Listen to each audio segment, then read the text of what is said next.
you for joining us. This is exciting. We're moving into section 1.4. Our summaries every Monday have been at least invigorating conversations, if not slightly confusing, and I hope somewhat helpful. The conversation today is on section 1.4. And as always, I thank all of you for joining us at the Deleuze and Guattari Quarantine Collective ongoing reading of Anti-Oedipus. It has been a long morning for me, and I'm hoping to be able to dive in and really enjoy this and have some solid discussion. So please, if you are inclined, I would love to have you talking. As always, you can find us on Twitter, DGQC, also on Patreon if you like supporting us. Terrence Blake said something lovely about our project here on Twitter yesterday, so I'm a little blushing and embarrassed. It's kind of nice to see that happen. So otherwise, the goal today is to try to get through this entire section. It is, for the most part, I think, an easier read than a lot of the rest. It has a lot less of the poetic language, a lot of stuff that has to be explained. This is much more a sort of critique of the things that have come before inside of psychoanalysis and inside of a few other sort of branches of that. So hopefully we can get through this. With that, I'm going to go ahead and dive into the first paragraph of A Materialist Psychiatry. The famous hypothesis put forward by the psychiatrist G.D. Klein seems well-founded. Delirium, which is by nature global and systematic, is a secondary phenomenon, a consequence of partial and local automatistic phenomena. Delirium is in fact characteristic of the recording that is made of the process of production of the desiring machines. And though there are syntheses and disorders, affections, that are peculiar to this recording process, as we see in paranoia and even in the paranoid forms of schizophrenia, it does not constitute an autonomous sphere, for it depends on the functioning and the breakdowns of desiring machines. Nonetheless, Klein used the term mental automatism to designate only athematic phenomena, echolalia, the uttering of odd sounds or sudden irrational outbursts, which he attributed to the mechanical effects or infections of intoxications. Moreover, he explained a large part of delirium in turn as an effect of automatism. As for the rest of it, the personal part, in his view it was the nature of a reaction and had to do with the character, the manifestations of which might well precede the automatism, as in the paranoiac character, for instance. Hence, Klein regarded automatism as merely a neurological mechanism in the most general sense of the word, rather than a process of economic production involving desiring machines. As for history, he was content merely to mention its innate or acquired nature. Klein is the Feuerbach of psychiatry, in the sense in which Marx remarks, "Whenever Feuerbach looks at things as a materialist, there is no history in his works. And whenever he takes history into account, he is no longer a materialist." A truly materialist psychiatry can be defined, on the contrary, by the twofold task it sets itself: introducing desire into mechanism and introducing production into desire. Some just quick things here with Klein. He wrote a book, I believe, of 80 automatisms, he called them. An automatism is a sort of outburst reaction that seems to have no content in and of itself. If you've worked with people who are mentally ill or anything related to that, the outbursts, the yelps, the different noises, the way people sort of react, that is, he believed, automatist, which is an automatic reaction, uncontrollable, not part of a person's choice thing, or even has no direct sign or meaning underneath it, was his view of things. And how he talked about it. It's what kind of he was famous for. Had a few bigger automatisms, one that was named after him, I think, Klein syndrome. Useless background. Really doesn't have much to do here. This paragraph is essentially going over the idea of how he believed delirium in fact, is something that began with the personal, is how I read this paragraph. That it starts with the individual and moves out into society from there. Instead of, I think, their intention, as they're going to talk about, is a little bit different. Anyone else read differently here? Yeah, I mean, I think they're outlining another example of a materialist psychiatry that isn't what they're doing, right? They're using it to contrast what they mean by materialist psychiatry. And I also think that it's kind of like Husserlian in that this example here seems to be like very based in like a naturalism and like an atomized idea of things with beginning and ends, right? Like individual, like, oh, this is an infection and this is like a inside the person and rather than as like a set of processes that doesn't end. This I ran into my room to find my copy of Empiricism and Subjectivity because this opening sentence always reminds me of this passage from Empiricism and Subjectivity, which, if you have the Columbia edition, was on page 83. If the mind is manifested as a delirium, it is because it is first of all and essentially madness. As soon as extension becomes a principle, it follows its own way, and reflection follows another way. The two principles which cannot destroy each other are opposed. The worst is that these two principles are mutually implicated, since belief in the existence of bodies essentially encompasses causality. But on the other hand, the principles, insofar as they constitute the given as a system, generate the presentation of that system in the guise of a world. It follows that the choice is to be made not between one or the other of the two principles, but rather between all or nothing, between the contradiction or nothingness. We have, therefore, no choice left but betwixt a false reason and none at all. And this is the state of madness. That is why, then, it would be vain to hope that we could ever separate within the mind its reasons from its delirium. These are some really great points to play off that, Ben, too. I like that, too, because what Deleuze and Guattari are saying up here, too, is to say delirium isn't the primary aspect, right? Delirium is not production itself. Delirium is produced and does affect production. But it's not delirium itself that actually causes production, right? It's an effect, and one that we feel very immediately, right? But it's not the delirium itself is not the causal origin of these things. They say earlier on, right? Societies create their own delirium by recording the production of desire. Love that. Any questions on this section for anyone? Any last thoughts? Because I kind of want to keep charging forward. It's a bit of a long section. Make sure we get through it.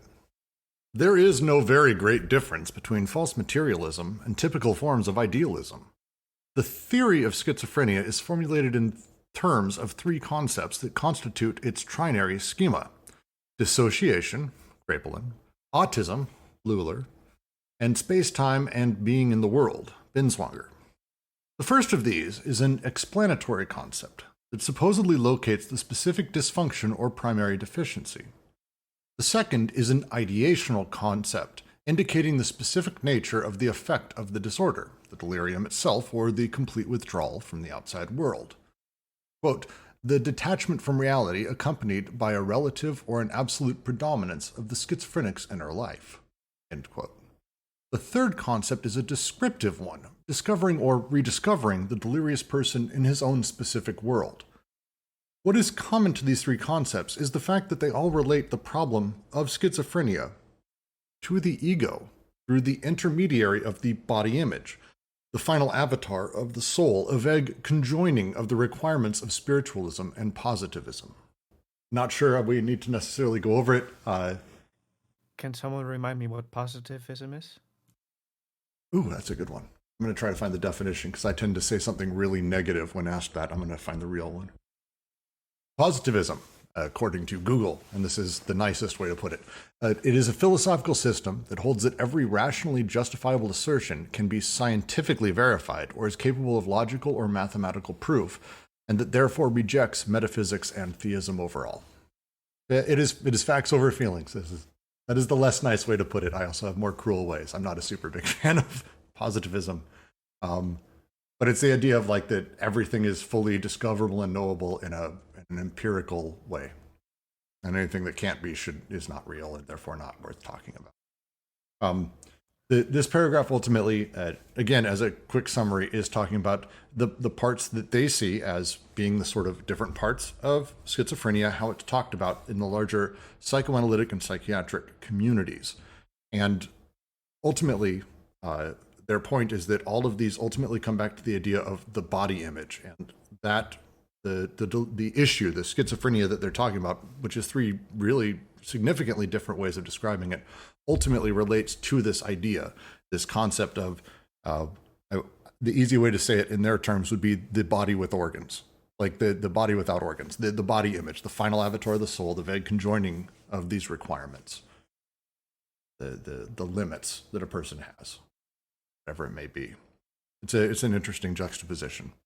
Yeah, I think you're right about that. I think that's definitely it, and it's interesting, right? Because they're trying to so like psychoanalysis or behavioralism, however you want to understand this, is understanding schizophrenia clinically here, right? Through a deficiency with the person, like you're saying, in relation to their body image and their ego, right? So we have like the inner life they're looking for sources, right? So one of the things positivism can do is, right, the reason it tries to get out of metaphysical claims, it tries to put everything into syllogisms, right, into logic.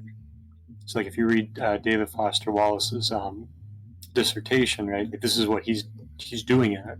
He's responding to things where, like, how do you argue against the metaphysical concept? You put it into logic.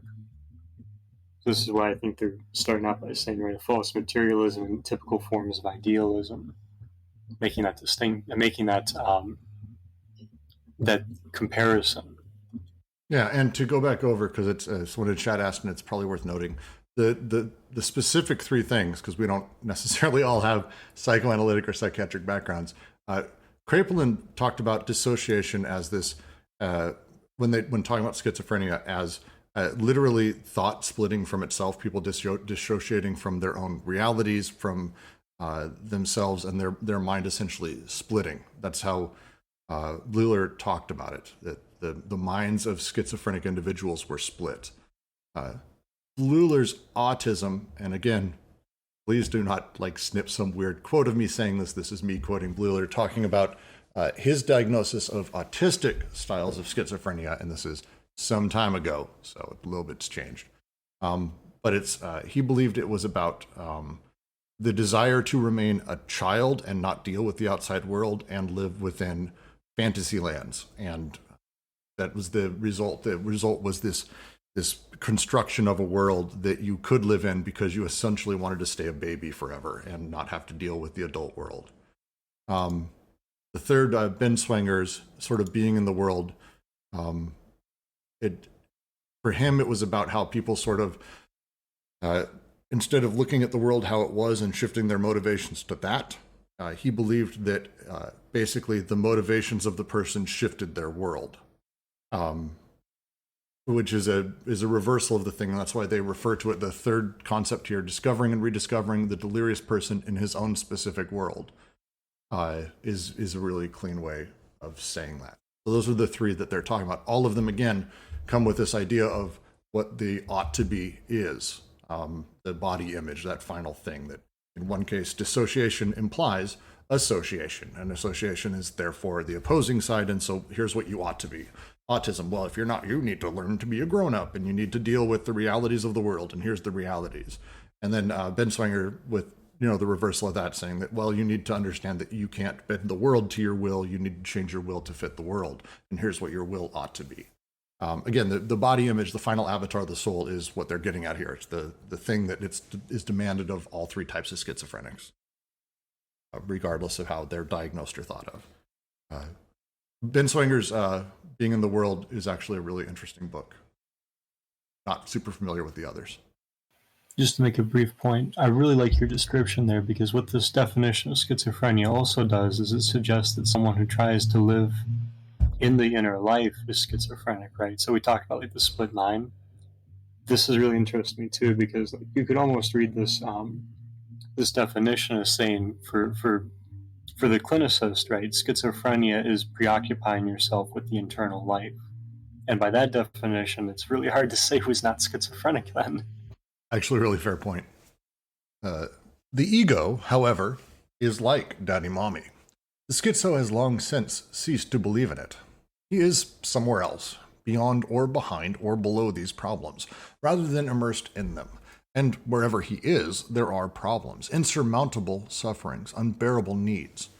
But why try to bring him back to what he has escaped from? Why set him back down amid problems that are no longer problems to him? Why mock his truth by believing that we have paid it its due by merely figuratively taking our hats off to it? There are those who will maintain that the schizo is incapable of uttering the word I, and that we must restore his ability to pronounce this hallowed word. All of which the schizo sums up by saying, "They're fucking me over again."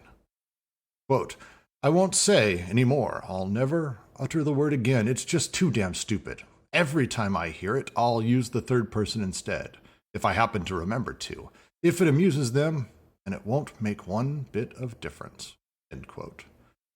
And if he does chance to utter the word I again, that won't make any difference either. He's too far removed from these problems, too far past them.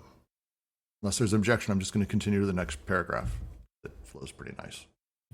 Just want to note that's a quote from Beckett. Yes, I should have said. Even Freud never...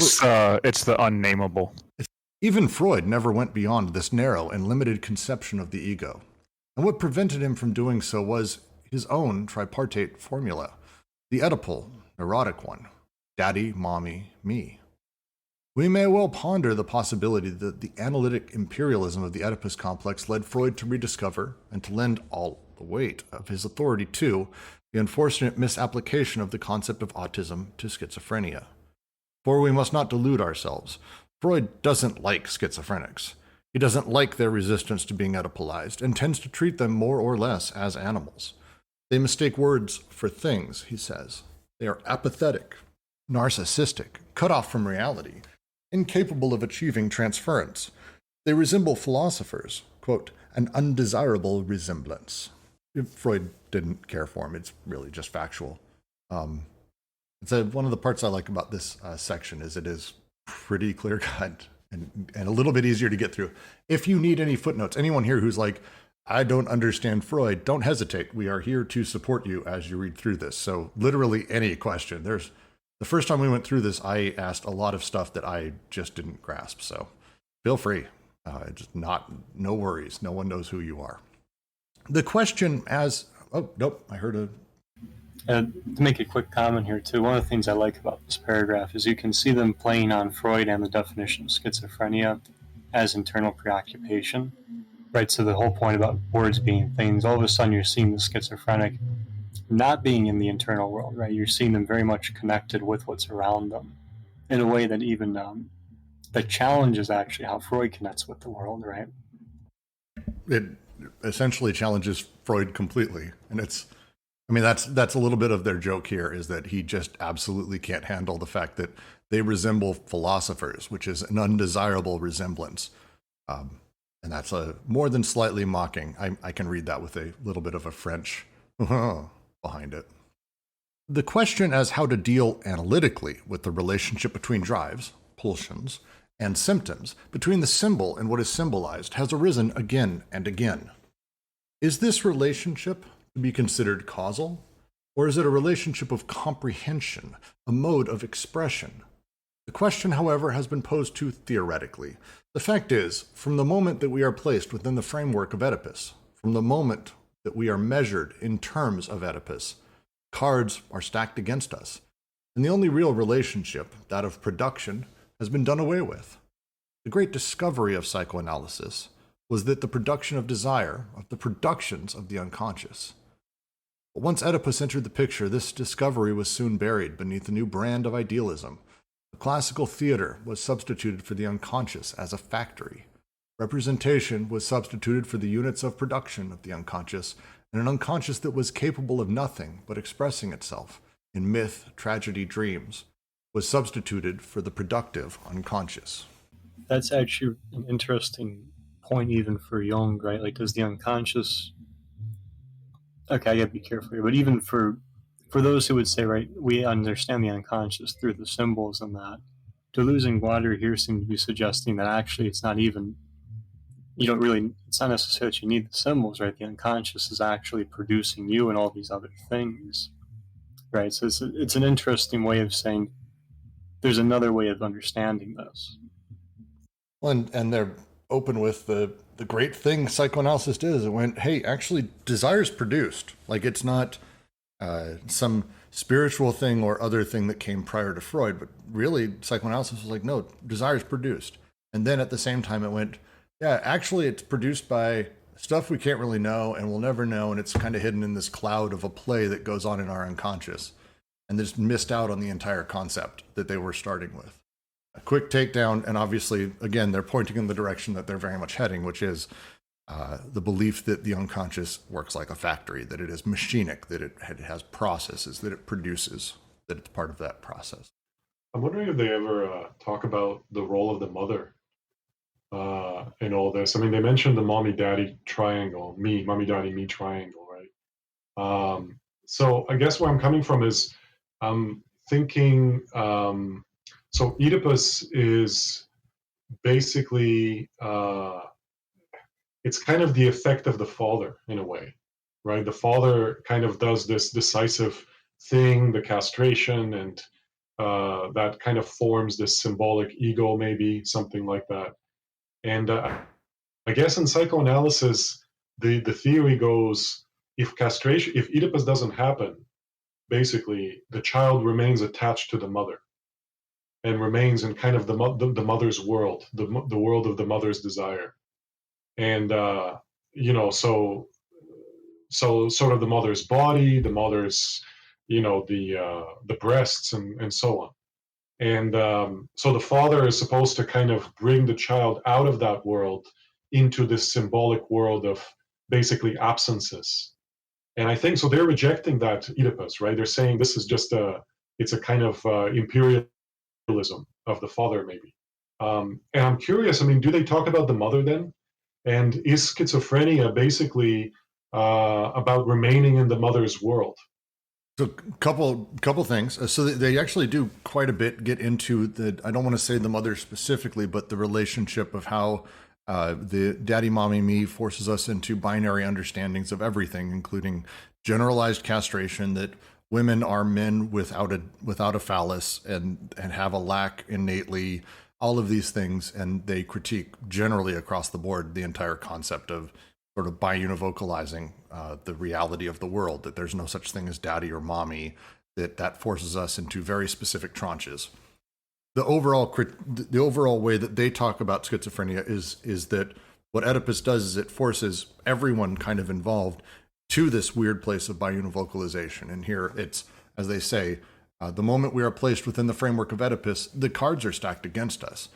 The only real relationship we have, which is that of production, has been removed. Instead, now we have everything is a relationship and a triangulation between myself, daddy, and mommy. I exist inside of this. And the only options, as we talked about yesterday in the paralogisms, the only option I have ultimately, if I've been Oedipalized or even been dealing with a psychoanalyst, is to either allow myself to become fully Oedipalized, understand my place in a triangulation with my mother and father, or to be stuck inside of the family forever, which leads to many, many, many, many neuroses. This was kind of the original idea. And they're looking at like, no, that there's generalized production, and now you've just completely removed it, sort of symbolized it, and added signifiers to it that completely gels and gums up the works, and you've fucked whoever you're really talking with. You're screwing that person by forcing them to say I, and doing so in a place that triangulates them inside of the Oedipal complex. Then the next paragraph actually is about how they look at schizophrenia versus such a triangulation. So I will get into that in a second, but that's the very short version here. And I'm sure someone else has thoughts, because they get into the idea of daddy, mommy, and relationship with the mom in a little bit, quite a bit.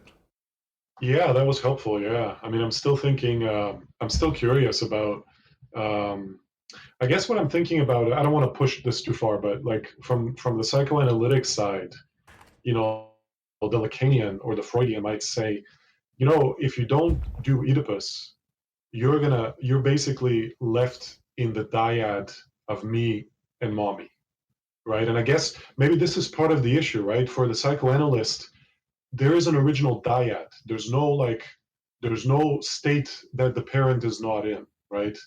And so the choice is either it's going to be me and mom, or dad's going to come in and it's going to be a threesome, right? A triangle, and the Oedipal complex is going to help me sort of get into the symbolic order. And I guess they're probably going to challenge the point about the dyad to begin with. Yeah, because I think for Deleuze and Guattari, they're not going to recognize that that's even taking place. It's not necessarily happening in the first place, right? The whole if you presuppose the edible thing is happening, then yeah, you can follow that, but it's not necessarily there in the first place. No, it's a really interesting when we start getting into it, and I know there's an entire, I think all of chapter 2 is really about this and how Oedipalization functions and all of this. We're going to be getting into that, but it's absolutely where the really interesting stuff comes when they start talking about this, because we're talking about, not only were they deeply inspired by, but also hypercritical of Lacan and obviously Freud to an extent. But there's, Melanie Klein and dozens of other psychoanalysts who really piled on that they really talk about too, as part of sort of their process of understanding that they, in their view, that, Oedipalization is this thing that we try to do to people that forces a very particular worldview. And the moment it's introduced, it's a naturalized hierarchy that either we're saying, if you don't do this, you're lost forever. But if you do this, you're completely fucked. So have fun, buddy, is kind of they don't put it like that, but that's kind of where they end up. It's going to be worth getting to. But to continue moving on, any other comments or questions on this paragraph a little bit? Kaigan asks, what do they mean by a relationship of comprehension between drives and symptoms? Oh, at the beginning of the paragraph. The question is how to deal analytically with the relationship between drives and symptoms, between the symbol and what is symbolized, has arisen again and again. Is this to be causal, a relationship of comprehension, a mode of expression? They have a materialist view of this, and this is where we start talking about the difference between Oedipalization, which is drives and symptoms. You have this neuroses, you haven't been properly Oedipalized, is very short version of how Freud would look at it. Very short version. I'm sorry, anyone here who's very well read. And they're saying, look, that's not the case. You're not actually looking at the causal sort of nature or how these work together. The symptoms and how they take place is part of a process of actual production. And if we can find out how this is produced, it's a very different beast rather than just saying it's part of this Oedipalization process, I think. Ken, is that close, Jack?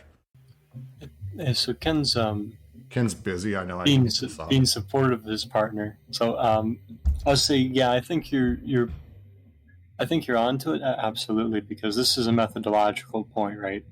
So how to deal with the relationship between drives and symptoms, between the symbol and what is symbolized, right? You can see they're talking about, at least I read it as they're talking about psychoanalysis and analytic psychology, right? So Jungian psychology. And they're setting up to say that they're trying to understand what the relationship is here, right? This opens up questions about, is there a causal relationship, one of comprehension, right? How does the symbol and the symbolized actually relate to each other? But they're saying that when you introduce something like Oedipus to these questions, we're answering them through something that's kind of presupposed altogether, right? So you're putting the questions into a framework to get an answer, right? Then they move into saying the major problem with doing this is that we're now treating the unconscious in a way that is, well, they're going to say later, it's paralogistic that we talked about yesterday, but they're saying what you do with this methodology is that you get away from the unconscious as the point of inquiry, right? Because your point of inquiry is now becoming the framework of Oedipus. So you're getting outside of the unconscious and making it peripheral to a new central point or to a new triangle. Every time that the problem of schizophrenia is explained in terms of the ego, all we can do is sample a supposed essence or a presumed specific nature of the schizo, regardless of whether we do so with love and pity or disgustedly spit out the mouthful we have tasted. We have sampled him once as a dissociated ego, another time as an ego cut off from the world, and yet again, most temptingly, as an ego that had not ceased to be, who was there in the most specific way but in his very own world. Though he might reveal himself to a clever psychiatrist, a sympathetic super-observer, in short, a phenomenologist. Let us remember once again one of Marx's caveats. We cannot tell from the mere taste of wheat who grew it. The product gives us no hint as to the system and the relations of production. The product appears to be all the more specific, incredibly specific and readily describable, the more closely the theoretician relates it to ideal forms of causation, comprehension, or expression, rather than the real process of production on which it depends. The schizophrenic appears all the more specific and recognizable as a distinct personality if the process is halted, or if it is made an end and a goal in itself, or if it is allowed to go on endlessly in a void, so as to provoke the horror of extremity wherein the soul and body ultimately perish. The autist. Krappelin's celebrated terminal state, but the moment that one describes, on the contrary, the material process of production, the specificity of the product tends to evaporate, while at the same time the possibility of another outcome, another end result of the process appears. Before being a mental state of the schizophrenic who has made himself into an artificial person through autism, schizophrenia is the process of the production of desire and desiring machines. How does one get from one to the other, and is this transition inevitable? This remains the crucial question. Karl Jaspers has given us precious insights on this point and so many others because his idealism was remarkably atypical. Contrasting the concept of process with those of reaction formation or development of the personality, he views process as a rupture or intrusion, having nothing to do with an imaginary relationship with the ego. Rather, it is a relationship with the demoniacal in nature. The one thing Jaspers failed to do was to process as material, economic reality, as the process of production wherein nature equals industry, nature equals history. So to kick it off, then, to expand on the last point I made, you see what they're talking about now even further in terms of like the causation and that, right? These questions are taking us away from the unconscious as productive. We're looking at the product and not looking at how it's produced. So this would be like, they give the example wheat, right? Or any product, right? I have a sandwich. Well, where did all this stuff come from? How was the sandwich produced? So how did it get here? Distribution, right? For my consumption. You can see the process of production here. And in the same way, didn't I assemble the sandwich? Isn't there a process of production right therein? You know, there's all these different relationships that were, at least for Deleuze and Guattari here, that get kind of obfuscated by taking these questions in a different direction, right? What they call like ideal causality in that, right? How should it have been as opposed to how did it happen? I just wanted to make one point. So for psychoanalysis, it does seem like the unconscious is produced, but the way they say it is produced almost makes patriarchy a necessity, with the stuff that comes from totem and taboo, and Lacan's sexuation graphs. They both presuppose a withoutness of a signifier, which is the phallus, and that both sides of sexuation, whether that's masculine or feminine, are both defined by this withoutness. And this is something I wish I would have remembered yesterday, that the lack that Lacan is concerned with is a presence of lack.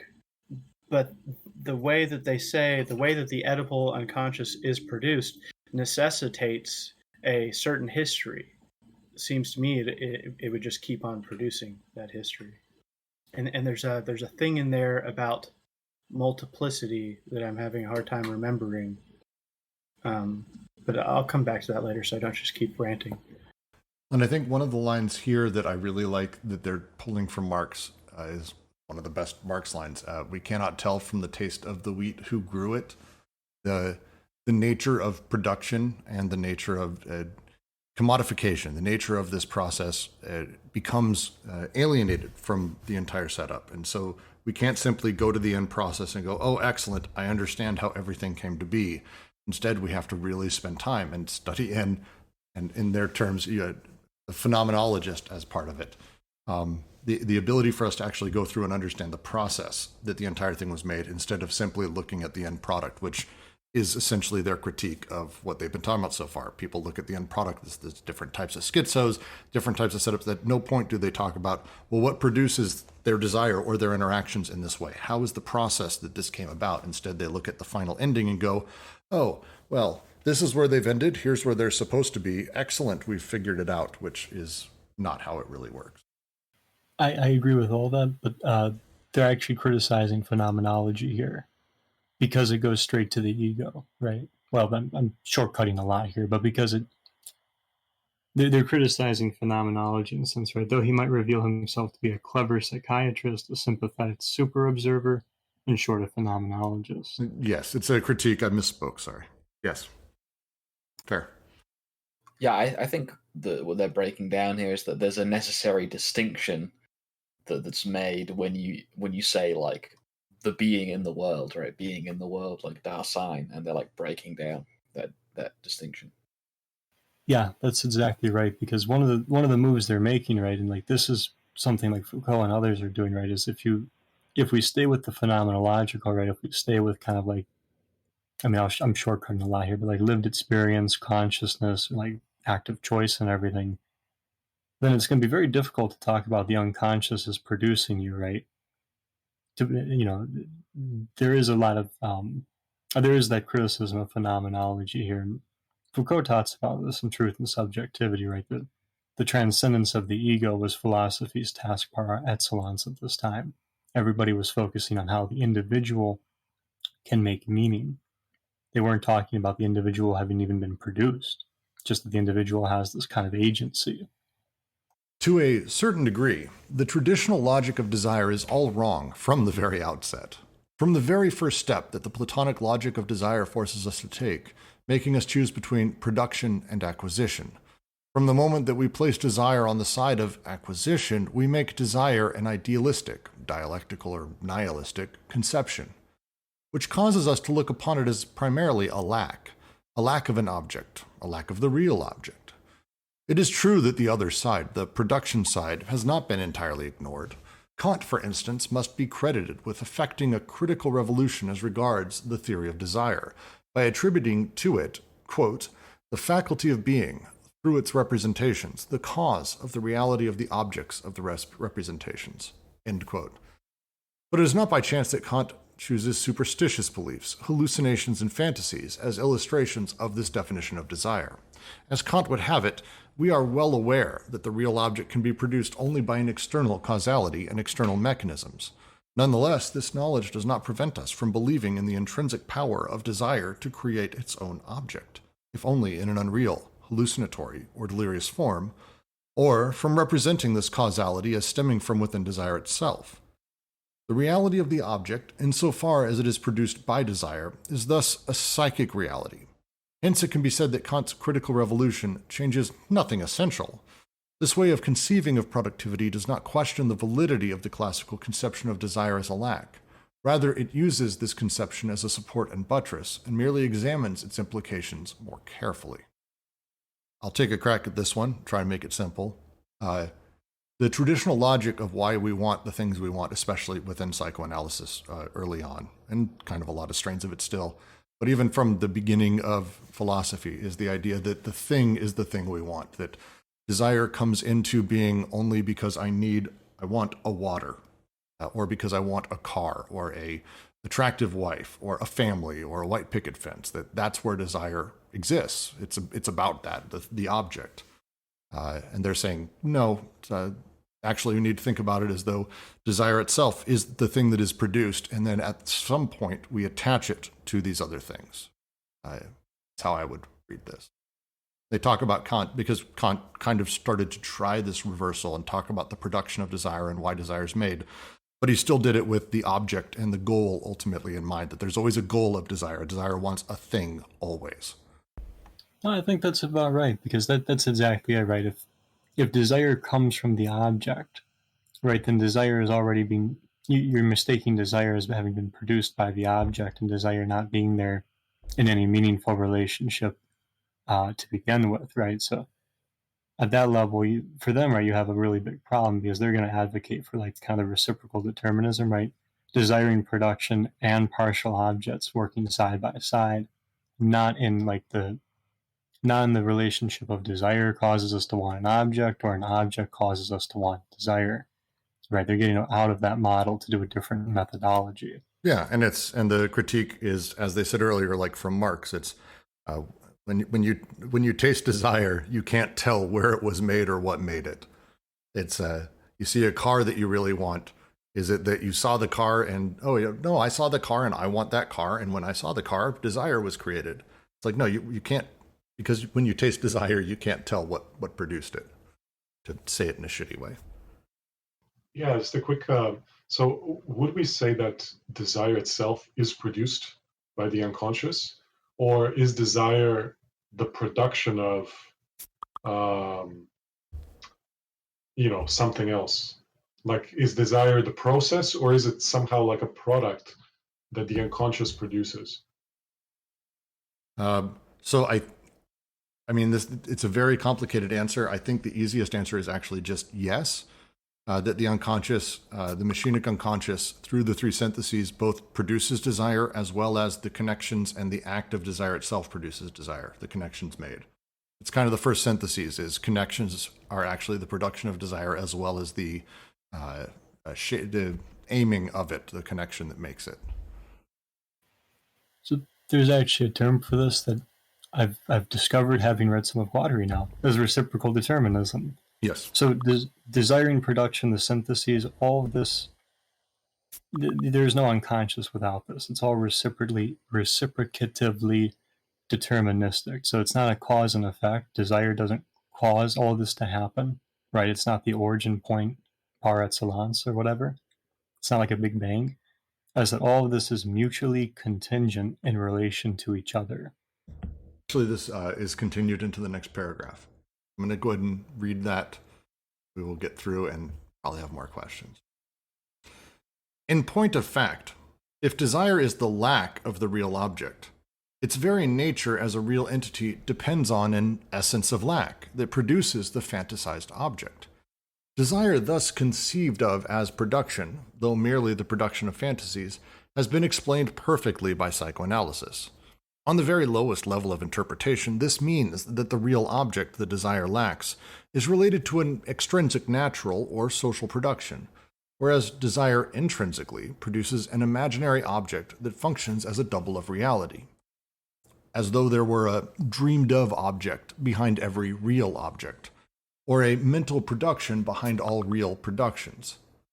This conception does not necessarily compel psychoanalysis to engage in a study of gadgets and markets in the form of an utterly dreary and dull psychoanalysis of the object. Psychoanalytic studies of packages, of noodles, cars, or thingamajigs.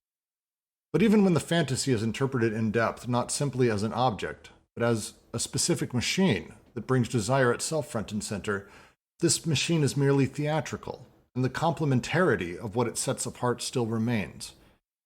It is now need that is defined in terms of a relative lack and determined by its own object, whereas desire is regarded as what produces the fantasy and produces itself by detaching itself from the object, though at the same time it intensifies the lack by making it absolute, an incurable insufficiency of being, an inability to be that is life itself.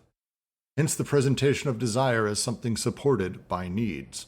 Well, these needs and their relationship to the object or something that is lacking or missing continue to be the basis of the productivity of desire, theory of an underlying support. In a word, when the theoretician reduces desiring production to a production of fantasy, he is content to exploit to the fullest the idealist principle that defines desire as a lack, rather than a process of production, of industrial production. Clement Rosset puts it very well. Every time the emphasis is put on a lack that desire supposedly suffers from as a way of defining its object, quote, the world acquires as its double some other sort of world, in accordance with the following line of argument. There is an object that desire feels the lack of. Hence the world does not contain each and every object that exists. There is at least one object missing, the one that desire feels the lack of. Hence, there exists some other place that contains the key to desire, missing in this world. End quote. I guess that's Clement Rosset, Logique de d'Opérer. for anyone looking for the footnotes. All right, I'll take a crack at this one, unless anyone wants to take a crack at it, because this is a fun one, and I feel like Ken would want to, because this is really basically them saying, "Hey, Lacan," or "Hey, Zizek," depending on the time frame and who you're talking about. Not all your homies hate Zizek, Alyosha. I adore Zizek still, despite how he shits on deleuze. One of the problems they're talking about here is the creation of lack, the creation of how desire works inside of psychoanalysis, which, as he said, they've explained production of fantasies, desire perfectly within their own set of rules. And Lacan's sort of lack and the concept of lack, that there is an emptiness inside of us, a black hole of need that we can't fill. And with that, when we see an object, it's not so much that we desire that object, but that there is almost a mirror object produced inside of our mind, inside of some other plane that we don't have. And we become very acutely aware that we do not have it. And that lack, that not having it, is what drives us to want the thing. As they go into the problem with this ultimately is that it basically means that there's this entire other plane on top of all the symbology that psychoanalysis has that now exists for every object that a person might perceive and that one might feel the lack of. There's always this other place that maintains the keys to all of this desire. There's a bit of an issue with that, because it doesn't really allow for production in the ways that they're talking about, and the connections that they think need to start happening to discover sort of what the causes of things ultimately are. And again, they're pushing towards, as they said at the beginning, a very materialist psychiatry. And we are now at the point with what we're talking about. I don't think anyone would argue that the idea of a fantasy car that mirrors the car that I actually want existing somewhere is a materialist conception. Just my thoughts, maybe someone would argue differently. No, I think you're really onto it. And that, to play off what you're saying there, right? Their move in the middle of this analysis of whether it's Lacan or psychoanalysis, I'll leave it up to whoever's listening to decide there. But however it is, if we start thinking about this and we apply the material psychiatry, just psychiatry to that methodology, right?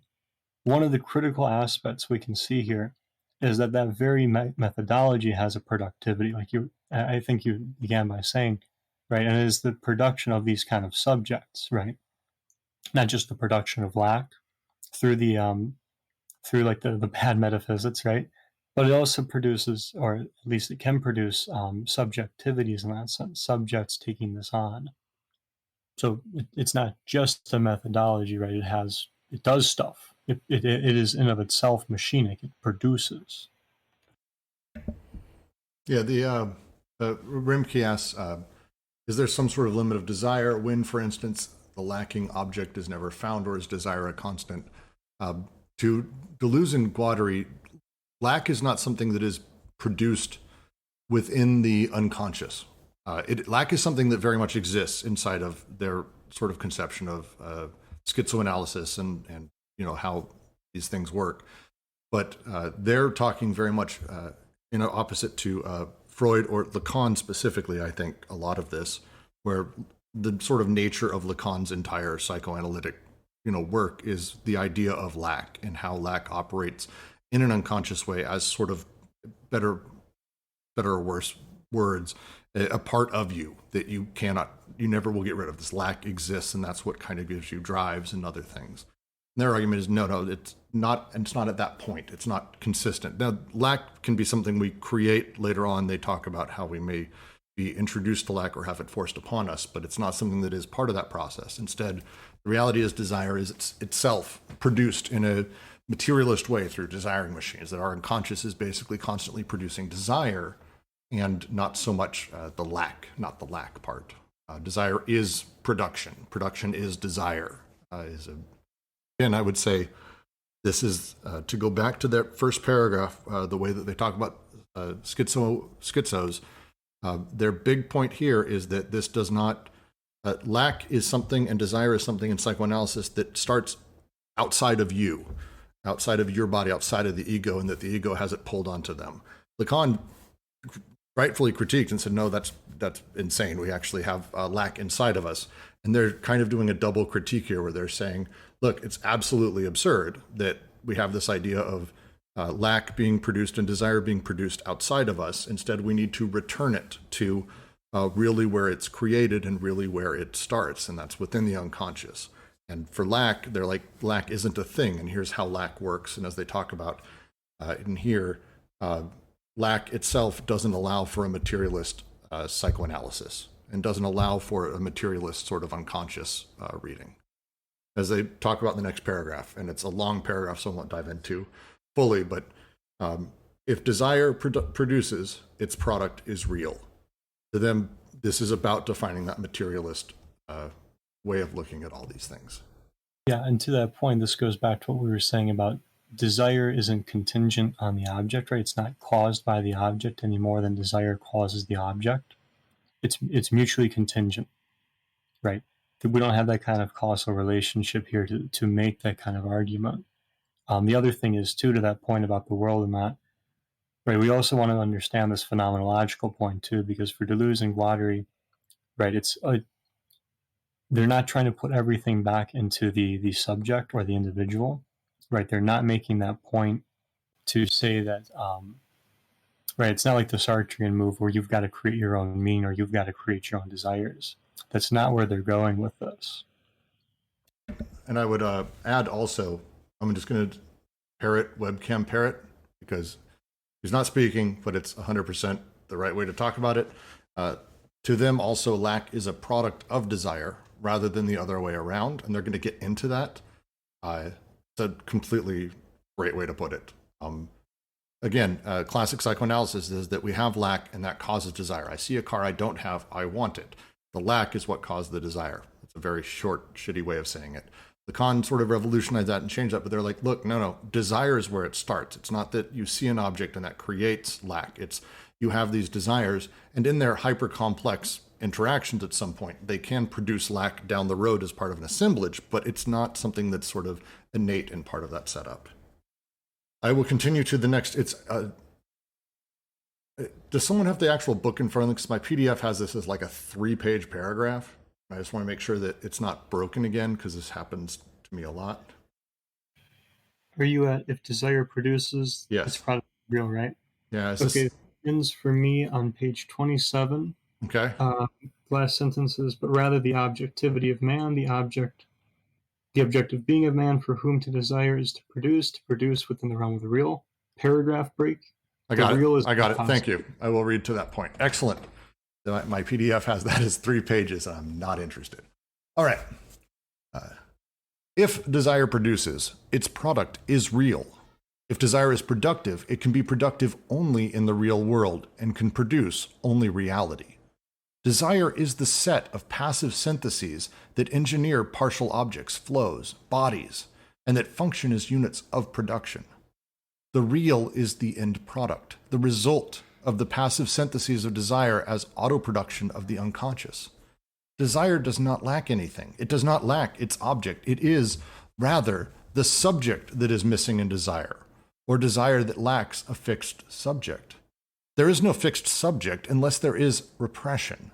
Desire and its object are one and the same thing, the machine as a machine of a machine. Desire is a machine, and the object of desire is another machine connected to it. Hence, the product is something removed or deducted from the process of producing. Between the act of producing and the product, something becomes detached, thus giving the vagabond, nomad subject a residuum. The objective being of desire is the real in and of itself. There is no particular form of existence that could be labeled psychic reality. As Marx notes, what exists, in fact, is not lack, but passion, as a natural and sensuous object. Desire is not bolstered by needs, but rather the contrary. Needs are derived from desire. They are counterproducts within the real that desire produces. Lack is a counter-effect of desire. It is deposited, distributed, vacuolized within a real that is natural and social. Desire always remains in close touch with the conditions of objective existence. It embraces them and follows them, shifts when they shift, and does not outlive them. For that reason, it is so often becomes the desire to die, whereas need is a measure of the withdrawal of a subject that has lost its desire at the same time that it loses the passive syntheses of these conditions. This is precisely the significance of need as a search in a void, hunting about, trying to capture or become a parasite of passive syntheses in whatever vague world they may happen to exist in. It is no use saying, we are not green plants. We have long since been unable to synthesize chlorophyll, so it's necessary to eat. Desire then becomes this abject fear of lacking something. But it should be noted that this is not a phrase uttered by the poor or the dispossessed. On the contrary, such people know they are close to grass, almost akin to it, and that desire needs very few things.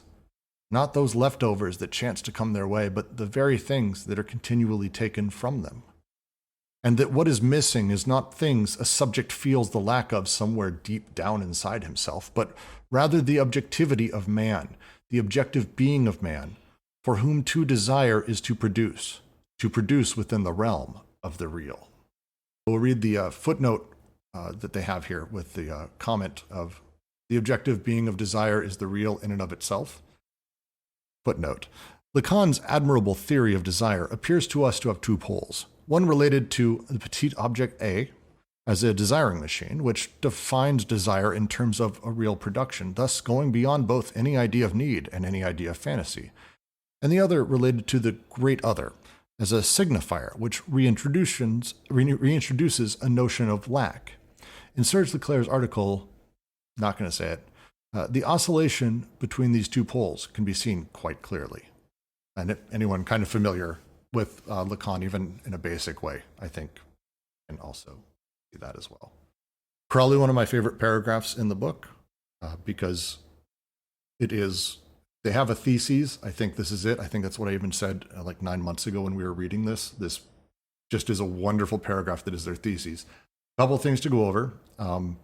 The line in here that is just great. We do not eat green plants. We have long since been able to synthesize chlorophyll, so it's necessary to eat. Is him play acting with a schizo who believes himself to be a plant and needs chlorophyll. They have described that and sort of referred to this case a couple times earlier in the book. And they're saying to them, it's not so much that you say to them, I'll work within the world of rules that you have since you believe you are a plant creature who has the ability to chlorophyll and to have these things happen. Instead, what I'd like to do is I'd like to spend time and then teach you that you actually have a great lack inside of you and teach you to fear, teach you to be scared within the world that you've created. They're not a fan of this, to say the least. I just really like this paragraph. Yes. Yes. So they aren't saying that Oedipus doesn't work, right? So I don't know if they're saying that like object A isn't produced through the discourse of a master and a subject supposed to know the truth of your desire and all of this stuff. It sounds like they're saying that it doesn't have to be this way, and that what psychoanalysis does is approach every single person as if they either are Oedipalized or are to be Oedipalized. Because that's where I get sort of confused here, is that I don't know if they're saying that this problem of authority that psychoanalysis points to is like wrong or doesn't work. It just sounds like that it can be this other way, this materialistic way where you have all these desiring machines, and it's not that your desire has to be produced by a master signifier which enslaves all your knowledge and so on and so forth, and then the excess product is an object A. I think you're onto it. Yeah. So what they're doing here is they're taking Lacan's what appears to be Lacan's ideas. At least they're talking about the object A and the big other, right? And they're putting it into their framework to say that, right? Because they're trying to understand here not just Oedipus, but how lack is produced and how lack is in and of itself productive, right? So when we're talking about the paralogisms, it's not simply that they just don't exist, right? They are real, and they do have a way of affecting production and reproduction. This is actually what makes them a problem in the first place. If they weren't real, we would just be, oh, cool, life goes on, but it's not that simple, unfortunately. So by placing the object A and the big other in this polarity to understand them, right, by looking at it through this methodology, what they're getting at is because desire is altogether caught up in the real and everything, right? Part of the criticism I see of the object A here would be that if we take it as a machine and we take desire as part of the real as they're doing it here, I don't think you can actually say then that we don't ever get to the real, right? Because all of this is happening in the real and it's productive. Now, it's happening in the unconscious, right, through these desiring machines and everything. But it's not as though it's productively happening in a manner that is just divorced from us, right, or that we can't, that has no relationship with us in that direct sense. Yeah, okay. So there's the major difference is that so the barred other is effective, but for Lacan is effective insofar it's the other's desire that I don't know, woman is in relationship to, but man isn't. But the hang up is that you can have no knowledge of it. And it sounds like Deleuze and Guattari are saying that you can have a knowledge of the real. Right. So like the criticism here would be that if the object A is a desiring machine, right, it's producing in the real, and we're already in the real, right? So this is all, it's all present in that sense. It's not something it's not something apart from us in that way. So like when they say two poles, one related to small object A, is a desiring machine which defines desire in terms of a real production, thus going beyond both any idea of need and any idea of fantasy, and the other related to the great other as a signifier which reintroduces a certain notion of lack. They're saying that what Lacan's theory does is it actually, under their metaphysics, right, so under the syllogisms, Lacan's theory is actually using the object A to produce something, right? And it's producing something that doesn't need any idea of necessity, right, as a source, or fantasy as a source. This is mediated by the other pole, the great other, as a signifier, right, as a kind of marking that affects and this relationship of production, right? So this is where you have like a kind of like a super egoization happening, that ultimately, in this way, right, with the production of the object A here actually producing things as a machine, and the big other affecting it, what the big other does is reintroduce the notion of lack and actually take us out of the real productivity of the machinic here. Thank you. That was an awesome question. So this is making me think of this point that Lacan harps on a lot, and it's the point that we are born kind of underdeveloped. Unlike other animals, they're born and they kind of have the full package. Like they come out of the womb and are ready to sort of prance around for the most part, right? And instinct really does the job for them to a large extent. And with us, it's really not the case, right? So we're born and we're kind of incomplete in a radical way. And, we need a lot of nurturing. We need a lot of, we have this long gestation period and long upbringing to kind of basically even learn basic survival skills, right? So this is, I think, Lacan, makes this point to show, in a sense, I think what he's saying is that's kind of the source of lack. Like we are radically disintegrated, and we don't really fit with our environment. That takes a lot of work. And what I'm kind of reading here is Deleuze and Guattari seem to think that's not really the case. There is this kind of like natural fit between who we are, our desires, and kind of the surrounding environment. And I guess I have my doubts about that. I mean, I can see in a highly organized, the Paris of the 1960s, yeah, that may be true. The machine is working very smoothly, but that machine,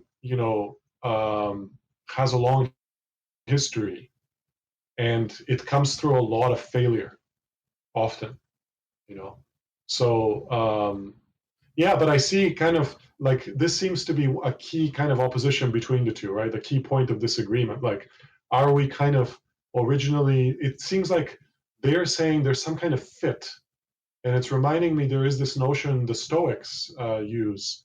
I think it's oikeiosis or something along those lines, which is a kind of natural fit of the organism and its environment. I would say even the notion of fitting into your environment is kind of like a meaningless suggestion for Deleuze and Guattari. Like this separation between being and the world doesn't really make any sense, right? Because you're in order to even have any understanding of the world to begin with, you're like applying your structure, like you're cutting shapes out of the one substance in order to even come to conclusions like that at all. Yeah, I guess, I mean, I can see that maybe in a kind of ontological sense. I guess the kind of experience that I think Zizek especially makes a lot of this, and like the people sort of in his crew there, the Slovenian school, they talk about failure a lot. And failure is a pretty consistent human experience. And I'm reading the Lacanian tradition as taking that seriously, right? And saying, there's something to failure that's kind of inherent, and others will talk about, I mean, you have the notion of thrownness, right? We're thrown in the world. Or even, I mean, in theology, you have original sin. And it's interesting, I think, what Deleuze and Guattari are saying, just to kind of basically echo the last thing that was said, that they seem to think failure is not really the thing that matters. Like, that's not the primary experience. The primary experience is actually a kind of smooth kind of connection with the world. I don't think that they would say it's smooth, Al Dreams. I would say, in fact, there's a whole bit about them saying desire only works by breaking down. That's how desiring machines work. So I think, if anything, they're almost taking up that notion of failure in the sense of, connections are being made, and a lot of those connections don't succeed. But that is how things accrue and build up and surfaces are created. So I think I agree with whoever it was who spoke just previously that if you think about it in terms of fitting into the world, it's a bit confusing because for them, it's kind of all being produced simultaneously, just at different levels of scope, kind of, whether you look at it from the realm of like super macro political, like molar things, or molecular things with, subjects and stuff. So I would tend to think this would actually be a great celebration of failure in a sense, because what they're talking about is rather than needing to always find a way for desire to resolve itself and to reach an equilibrium of some kind, it's okay for dead connections to be made because they just happen all the time. I mean, we can let's like take this example of failure, right, and take it to its like Deleuzian and Guattarian conclusion. So what is, like, how can you come to any sort of failure? Well, you set a goal, right? So immediately an act of creation, right? You've created a goal, okay? Then you have for some reason determined that the point you're at now, another act of creation, you're determining a point, does not match your goal. Another act of creation, you're determining a relationship between the point you're at and the goal, which is a failure, which is another act of creation because you've created the designation of failure for that particular state. Rather than Lacan, who would be like, or maybe Freud is a better example, there's this environment and it doesn't match what you want, and so you get sad, right? Like there's no creation, like it's just negative. It's like an inversion of that. Well, there I get confused again, because they're saying that the creation happens from the failure. They're saying that, I mean, when Brooks talks about how even this part about materialist psychiatry sort of hits the nail on the head, because I think that's the real difference, because the lack is material insofar as the signifier is material, but the lack that the signifier creates is almost immaterial. It's almost like a haunting of sorts. But through that is what creates things. The psychoanalytic notion is that there needs to be a -1 before there can even be a 2, that the 1 is already split before it's even 1. So their idea is that negativity is necessary for creation, production, and movement. I think something important to note here is that, like, when we're talking about like materialist psychiatry, I think you're coming to a bit of maybe a misconception in that they're trying to distinct themselves from a traditional understanding of materialist anything, because they're talking about like a Spinozan like plane of eminence, right? Where there's no, like, there's just a plane and then things like emerge from the plane as an eminent object, right? So they're saying like all these connections, like all these syntheses, like the three syntheses are happening in a way on the plane of eminence, right? So there's no the idea of something even being immaterial like just doesn't make any sense that way, right? Like that's what they mean by materialist. There is a one substance which is what everything is made of, and then you just draw like arbitrary, you territorialize, right? You make like arbitrary borders to determine objects.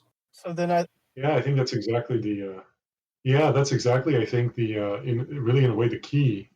Do we start with, because it seems to me Deleuze and Guattari start with a kind of, this plane of immanence, it's basically like an all-encompassing positivity, right? To the point where, they wouldn't even, I don't think, want to call it that, because, but the thing that is not really there in their ontology is the negative, right? This -1. And then you go on the other side, the psychoanalytic side, and the ontology really contains this negativity in it. Like it's sort of primal, it's primary. The negative is in a sense prior even to the positive in certain cases. It sounds that way. And my question is, like, how do you decide? Okay, so, we read Deleuze on Tuesdays, we read Lacan on Thursdays. How do we decide? Somebody mentioned in the chat, I think it was Ken, that there is something of an act of faith going on here. I don't know if that's a way to think about it. I'm just kind of, it's sort of like the, I guess, bit of a chicken and an egg problem. Like, okay, so do I say that the plane of immanence is first? Or do I say that the negative is first, the -1? Like, how do I make up my mind about that? And this is kind of going into 1,000 plateaus, so I don't want to go too far. But you're favoring like a linear view of causality, right? You have like an aberrant thinking rather than you're creating like an arbitrary center. What if there's just no center? Like there doesn't have to be a first or a before. To expand on this, it's reciprocal determination. There's no chicken or the egg in the sense of a primary first cause, right? So if you're looking, and this is why their universal history is really important too. If you're looking to go back to something, if you're looking to find where it all began, it's not going to happen. It's straight up not going to happen. Because even then, you're going to find something prior to that. What they're getting at is reciprocal determinism, where the machinic and the structure, if we use Guattari's earlier terms, or the desiring machines, desiring production, all of this stuff is mutually contingent in relation to each other. Desire and productivity, you can't have one without the other. You can't, in the same way, you can't have a chicken without an egg, right? Debate settled. And just as a last thing, because we're about to continue on, the other part of it is their entire thing is essentially we don't need lack. They're sort of a materialist unconscious, this machinic unconscious, doesn't have a need for the production of lack, doesn't have a need for lack. Lack becomes a thing at some point. But with Lacan, the way that it works, and with psychoanalysis in general, is that lack is necessary for desire to exist, and their question is simply why. It's a fair question, and they kind of go into the parts of that. It's a really good, definitely a longer conversation we need to have soon. But I'm going to continue on to the next paragraph so we can eventually get through this. I believe I'm on desire does not express, right? The real is not impossible. Okay, right? yeah. The real is not impossible. On the contrary, within the real, everything is possible. Everything becomes possible. Desire does not express a molar lack within the subject. Rather, the molar organization deprives desire of its objective being. Revolutionaries, artists, and seers are content to be objective, merely objective. They know that desire clasps life in its powerfully productive embrace and reproduces it in a way that is all the more intense because it has few needs. Never mind those who believe that this is very easy to say, or that it is the sort of idea to be found in books. Quote, "From the little reading I had done, I had observed that the men who were most in life, who were molding life, who were life itself, ate little, slept little, owned little, or nothing. They had no illusions about duty, or the perpetuation of their kith and kin, or the preservation of the state. The phantasmal world is the world which has never been fully conquered over. It is the world of the past, never of the future. To move forward, clinging to the past is like dragging a ball and chain." End quote. The true visionary is a Spinoza in the garb of a Neapolitan revolutionary. We know very well where lack and its subjective correlative come from. Lack, manque, is created, planned, and organized in and through social production. It is counterproduced as a result of the pressure of anti-production. The latter falls back on, Sarabat, the forces of production and appropriates them. It is never primary. Production is never organized on the basis of a pre-existing need or lack. It is lack that infiltrates itself, creates empty spaces or vacuoles, and propagates itself in accordance with the organization of an already existing organization of production. If the deliberate creation of lack as a function of market economy is the art of a dominant class, the deliberate creation of lack as a function of market economy is the art of a dominant class.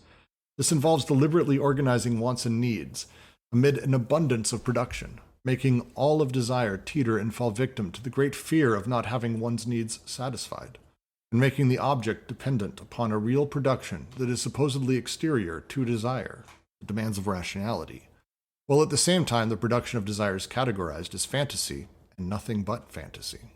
It's really a lovely critique of Marxism, isn't it? It's a critique of a few things. The thing they're referencing here is that lack is not something that's produced. I think this is a sort of take directly on Lacan. They even use the reference manque here, manque, however he pronounces it. Monk. Thank you. I am terrible. I anglicize the shit out of everything. The reference here is very direct. Lack is not something in Lacanian that we are born with. It's not something that's sort of a natural human trait as part of some sort of transcendental soul or anything. It's produced as the infant, the first time he deals with the breast of the mother, and he feels that, he's enjoying that, and then the breast is removed. And in that moment, that breast is no longer the perfect breast because it's removed. That's a bad breast. I want that. It's going away. And so in that moment, the infant creates a symbolized version of that in his head, the perfect breast. And then that creates the first lack in the child. And that's really where it starts. And that process, the gap left by these objects is where lack is generated. And for them, they're saying, no, that's the unconscious, that's this. We need to talk instead about lack being created in social interactions, the way that people interact with each other, or the way that groups interact, or society at large, when we have sort of large-scale social interactions. Instead, the repression that comes with that, the demands of the society, what is considered rational, this is what actually creates that lack that gets inserted into us, that gets inserted into these processes as vacuoles, as spaces of emptiness, as lack. Maybe I'm coming a bit late with this, but because he has mentioned it, they have mentioned it before. But just when they mention someone being a Spinozist or being someone that is like Spinoza, what do they mean exactly with that? How much time you got? Oh yeah, sorry, but like in this specific sentence, would you have a synonym for it? The short version I've always been given is the interest in immanence, the focus on understanding not what a body is, but what a body can do. and thereby its capacities. So like Spinoza's ethics, Spinoza's, in some sense even his ontology, is working through capacities as opposed to trying to get at sort of like innate essences. So, right, like we're not going to ask, and this is exactly how they critique psychoanalysis. We're not going to ask what desire is, right? We're going to ask how it functions, what it does, and the capacities therein. And so, in this point, they agree with Spinoza. Yeah, that's some of the Spinozan influence. It's definitely part of the Spinozian influence. So one thing I'm thinking about here with this discussion of lack. So I think another way to say lack in different philosophers, I think Lacan is one of them, also in Heidegger, kind of the ultimate lack is basically the fact of death, right? So, ultimate mortality and being finite and, coming to an end eventually. And I wonder if one sort of consequence of Deleuze and Guattari is that ultimately we kind of have to say there really is no such thing as death in the full sense. Sure, like things disintegrate and kind of return to nature. But death in the sense of like the ultimate end, the ultimate kind of conclusion or the ultimate sort of,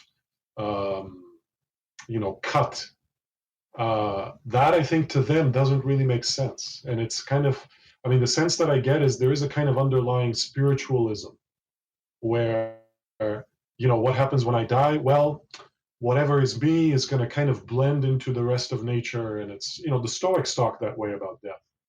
And it's, very different from existentialism. And it seems like, that seems to be a prerequisite for, being in the Deleuzian sort of frame, that this is how they think of death. A couple things. Firstly, I would say Heidegger was criticizing that ultimate view of death, not embracing it. That was like his whole idea of like death being with you throughout the whole process of your life. I would say, if anything, Deleuze and Guattari are agreeing with Heidegger on that particular notion. And also, you are again favoring a traditional naturalistic idea of like, there's the physical world and there's the spiritual world, right? To Deleuze and Guattari, there is no difference. And so when we talk about, like, for instance, the bachelor's, the bride stripped bare by her bachelor's even, I don't know if you were here last time when that was shown, becoming like during the process, right? So if I, like, we could say that the Library of Alexandria is gone now because it was burnt down, but really it being burnt down is a part of the Library of Alexandria, right? It's not over because it being burnt down is now a part of it that's associated with it. So acting like there's this like return to nature, like it's not really what they're saying, I don't think. It's just like we're just arbitrarily deciding there's an end based on some other like arbitrary naturalistic structure that we've decided on beforehand that they're trying to do away with. I'm going to go ahead and continue now with the, I think, continuing critique. There is no such thing as the social production of reality on the one hand, and the desiring production that is mere fantasy on the other. The only connections that could be established between these two productions would be secondary ones of introjection and projection, as though all social practices had their precise counterpart in introjected or internal mental practices. Sorry. One sec, my dog's going nuts. Give me 2 seconds. Sorry, she gets a little crazy sometimes. Usually she just... animal happening live. Yeah, and she usually just sleeps through all of this, but today she did. To say again, the only connections that could be established between these two productions would be secondary ones of introjection and projection, as though all social practices had their precise counterpart in introjected or internal mental practices, or as though mental practices were projected upon social systems, without either of the two sets of practices ever having any real or concrete effect upon the other. As long as we are content to establish a perfect parallel between money, gold, capital, and the capitalist triangle on the one hand, and the libido, anus, phallus, and the family triangle on the other, we are engaging in an enjoyable pastime. But the mechanisms of money remain totally unaffected by the anal projections of those who manipulate money. The Marx-Freud parallelism between the two remains utterly sterile and insignificant, as long as it is expressed in terms that make them introjections and projections of each other without ceasing to be utterly alien to each other, as in the famous equation, money equals shit. The truth of the matter is that social production is purely and simply desiring production itself under determinate conditions. We maintain that the social field is immediately invested by desire, that it is the historically determined product of desire, and that libido has no need of any mediation or sublimation, any psychic operation, any transformation, in order to invade and invest the productive forces and the relations of production. There is only desire and the social, and nothing else. Core version of this critique, I'll take a crack. Basically, we spend our time talking about the play of unconscious, the imaginary fantasy dreamland unconscious inside of our heads, and how in order for that unconscious to deal with the real world, we need to be Oedipalized fully.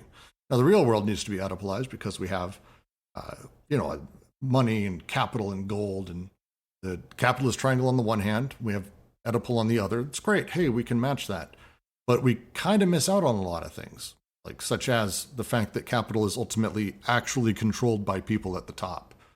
And that at the same time, our desiring machines and our desire maybe doesn't necessarily need to end and have a stop where it gets transformed or sublimated into something else. Instead, actually, is it a thing, as they propose, that our desiring machines and those connections really are all of it. And that, as they say, there is only desire and the social, nothing else. It's a matter of regime, I think they say later on. Even the most repressive and the most deadly forms of social reproduction are produced by desire within the organization that is the consequence of such production under various conditions that we must analyze. That is why the fundamental problem of political philosophy is still precisely the one that Spinoza saw so clearly and that Wilhelm Reich rediscovered. Quote, "Why do men fight for their servitude as stubbornly as though it were their salvation? How can people possibly reach the point of shouting, 'More taxes, less bread'?" As Reich remarks, the astonishing thing is not that some people steal and others occasionally go out on strike, but rather that all those who are starving do not steal as a regular practice, and all those who are exploited are not continually out on strike. After centuries of exploitation, why do people still tolerate being humiliated and enslaved? To such a point, indeed, that they actually want humiliation and slavery, not only for others, but for themselves. Reich is at his profoundest as a thinker when he refuses to accept ignorance or illusion on the part of the masses as an explanation of fascism, and demands an explanation that will take their desires into account. An explanation formulated in terms of desire. No, the masses were not innocent dupes. At a certain point, under a certain set of conditions, they wanted fascism. And it is this perversion of the desire of the masses that needs to be accounted for. And that's from his appropriately named book, The Mass Psychology of Fascism. I'm going to go ahead and continue to the next paragraph.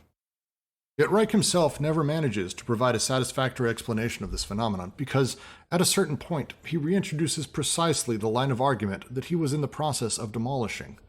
By creating a distinction between rationality as it is or ought to be in the process of social production and the irrational element in desire, and by regarding only this latter as a suitable subject for psychoanalytic investigation, hence the sole task he assigns psychoanalysis is the explanation of the negative, the subjective, the inhibited within the social field.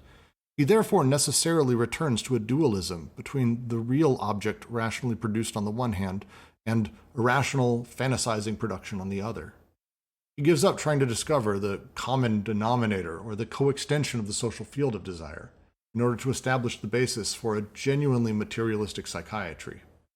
There is a category that Reich was sorely in need of, that of desiring production, which would apply to the real in both its so-called rational and irrational forms. I don't know, man. I just twisted my ankle. Now I'll give it a shot.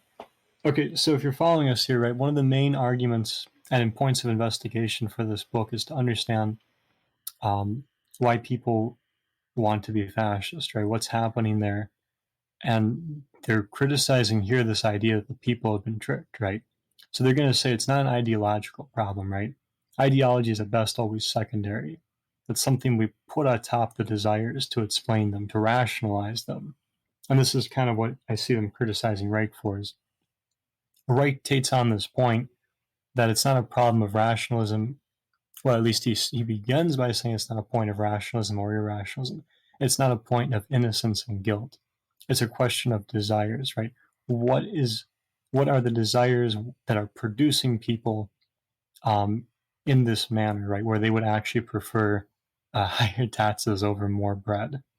So one of the ways they're getting at this is to use desiring production, desiring machines, to understand the unconscious as producing people in this manner and producing fascism in that manner for, I was going to say for that matter, but that's redundant.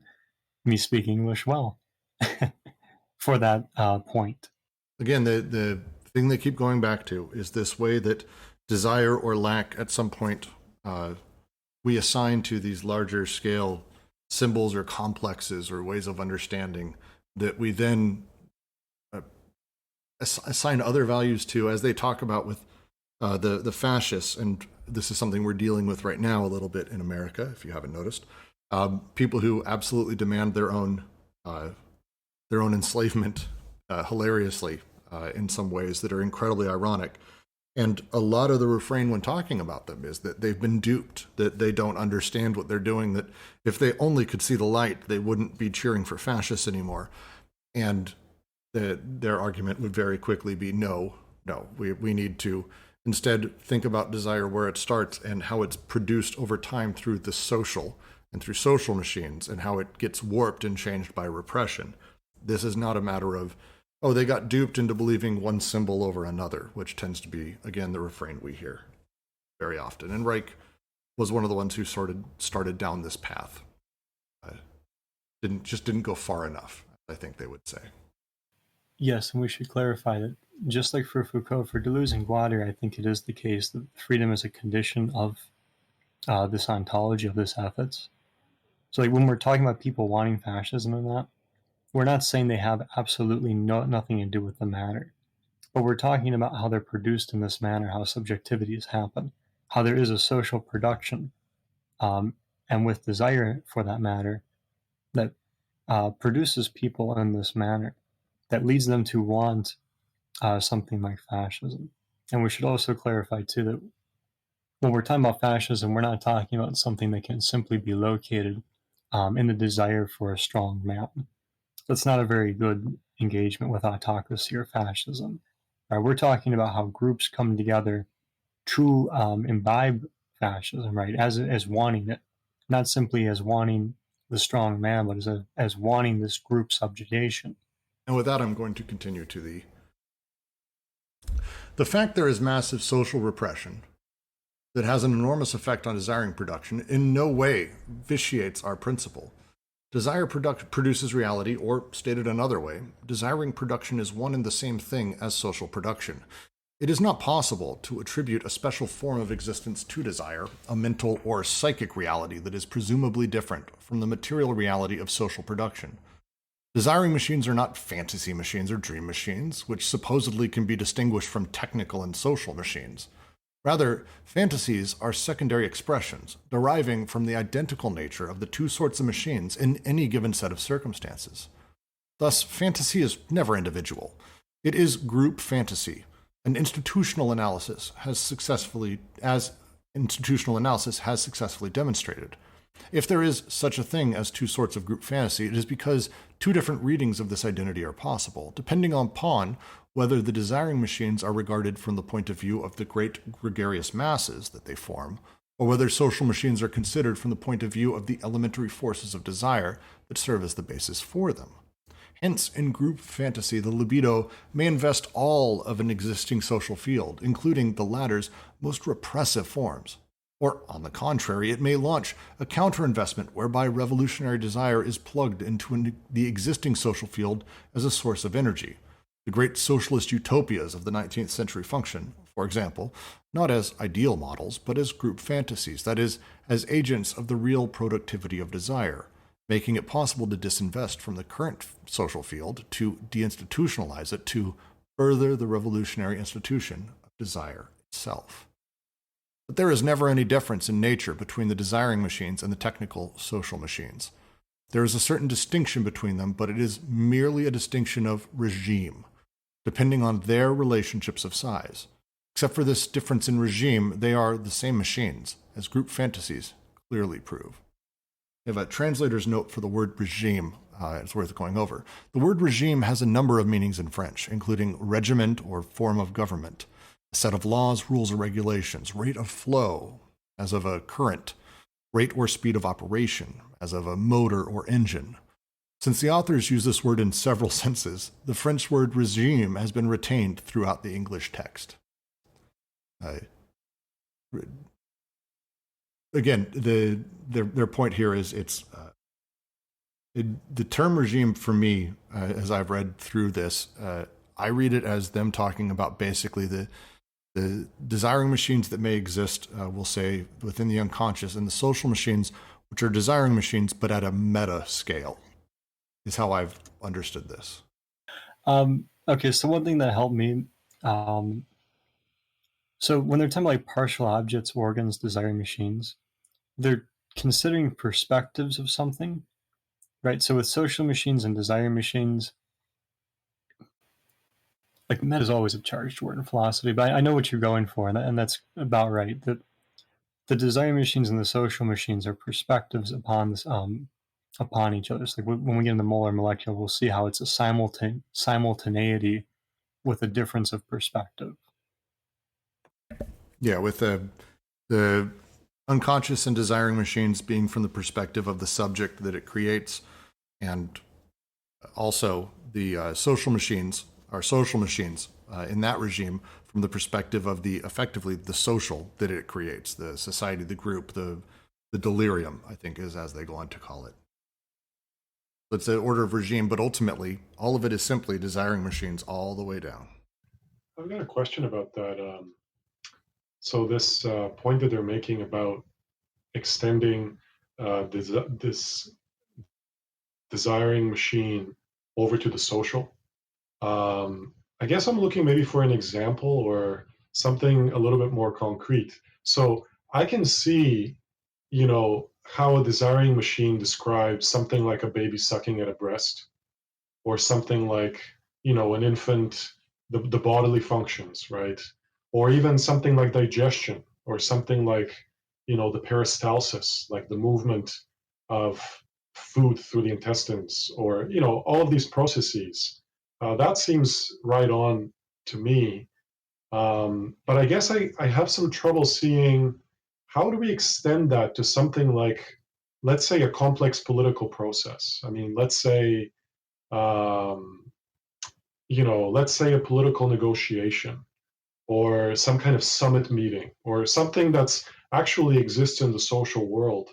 And I'm sure they give examples somewhere. It's probably, maybe it's coming further up, but I guess one way to think about it, Al Dreams, is that maybe it's sort of like, is the question backwards? Like, how did we arrive at a point in which we conceive of desire within something like the family unit as something, A, that's not political or not social, and B, as somehow, if that were the case, and political and social are separate categories, that they're, that they are disconnected in the first place.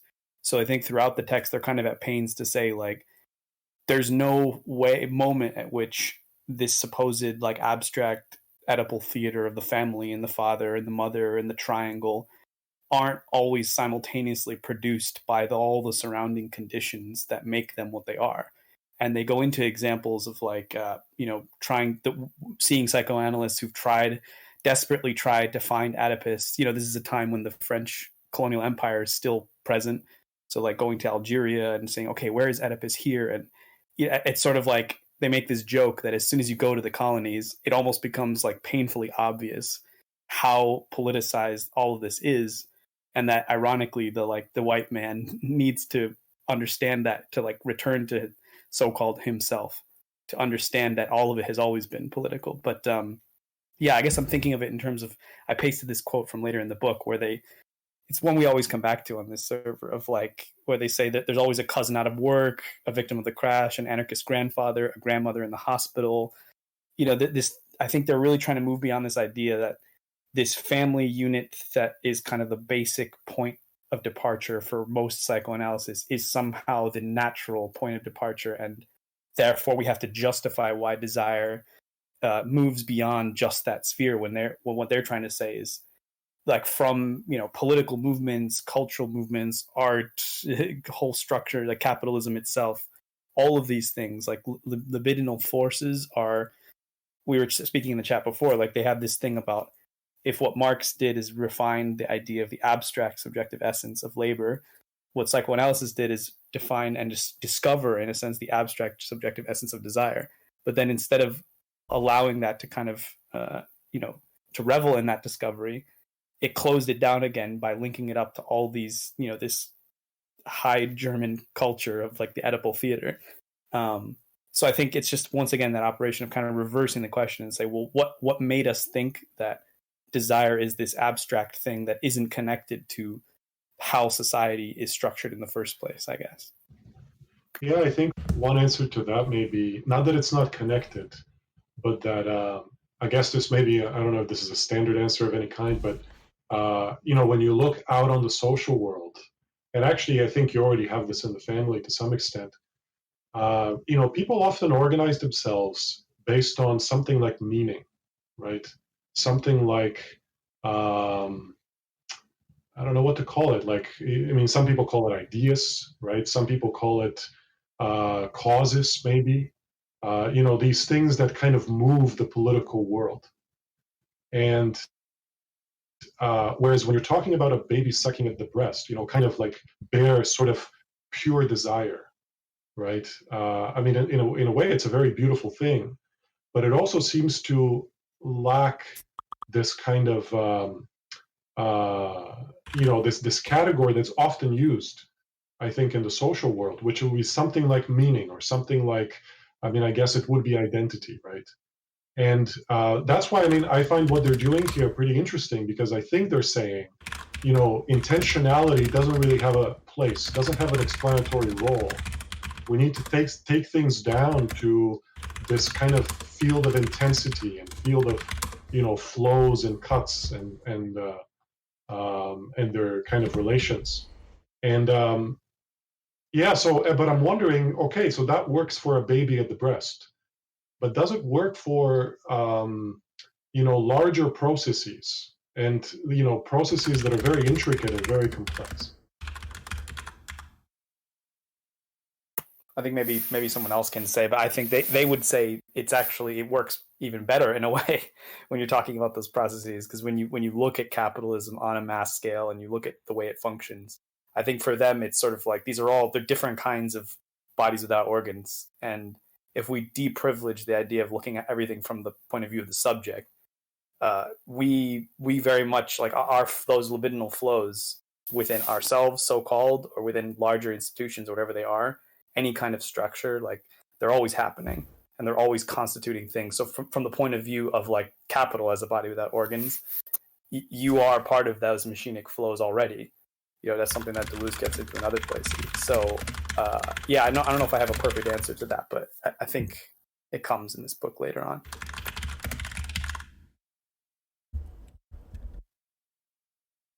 And in the chat, a couple of the questions, the big question is, the core of the chapter is saying something like, what we desire is produced by our society and culture. They're about to get into a little bit of a shift on that, so I will say straight away that that's actually the opposite of what they're saying, that they are, desire is something that is produced at the level of partial objects connecting to partial objects. And it's not we or I, that it's much more microscopic and molecular than that. What happens over time is a ton of these connections and disconnections happen. And those get recorded, and at some point, I, Brooks, emerge out of my desiring machines that I perceive as mine, that I control. This is the case for me and everyone else. Now, on top of that, I'm also interacting with other people in their desiring machines and society at large. all of this together produces a kind of society-wide subject that tells us kind of how we behave or how a society works or whatever that larger delirium is. So it's not so much that society or even I produce desire. Desiring machines produce desire, and the byproducts of that during that process are myself and society at large. And so, but they're going to start getting into in a moment what society and how repression works inside of this, because that's this is where they're starting to get. And I want to continue to dive forward. Again, it's a great discussion, but I'm going to keep plowing ahead. When in the discourse of our discussion above, we laid down the broad outlines of parallelism between social production and desiring production in order to show that in both cases there is a strong tendency on the part of the forces of anti-production to operate retroactively on productive forms and appropriate them. This parallelism was in no way meant as an exhaustive description of the relationship between the two systems of production. It merely enables us to point to certain phenomena having to do with the difference in regime between them. In the first place, technical machines obviously work only if they are not out of order. They ordinarily stop working, not because they break down, but because they wear out.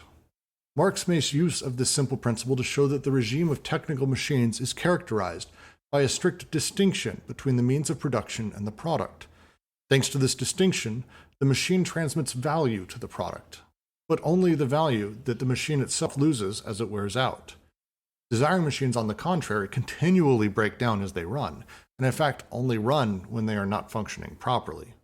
Product is always an offshoot of production, implanting itself upon it like a graft, and at the same time the parts of the machine are the fuel that makes it run.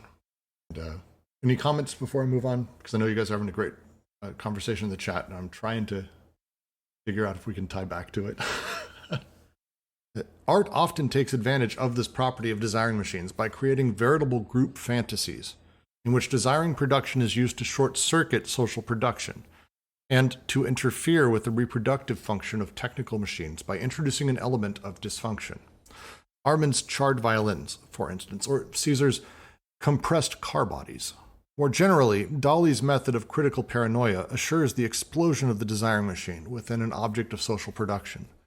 But even earlier, Ravel preferred to throw his inventions entirely out of gear rather than let them simply run down, and chose to end his compositions with abrupt breaks, hesitations, tremolos, discordant notes, and unresolved chords, rather than allowing them to slowly wind down or to close or gradually die away into silence.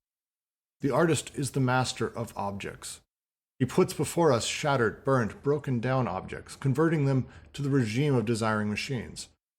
Breaking down is part of the very functioning of desiring machines. The artist presents paranoiac machines, miraculating machines, and celibate machines as so many technical machines, so as to cause desiring machines to undermine technical machines. Even more important, the work of art is itself a desiring machine.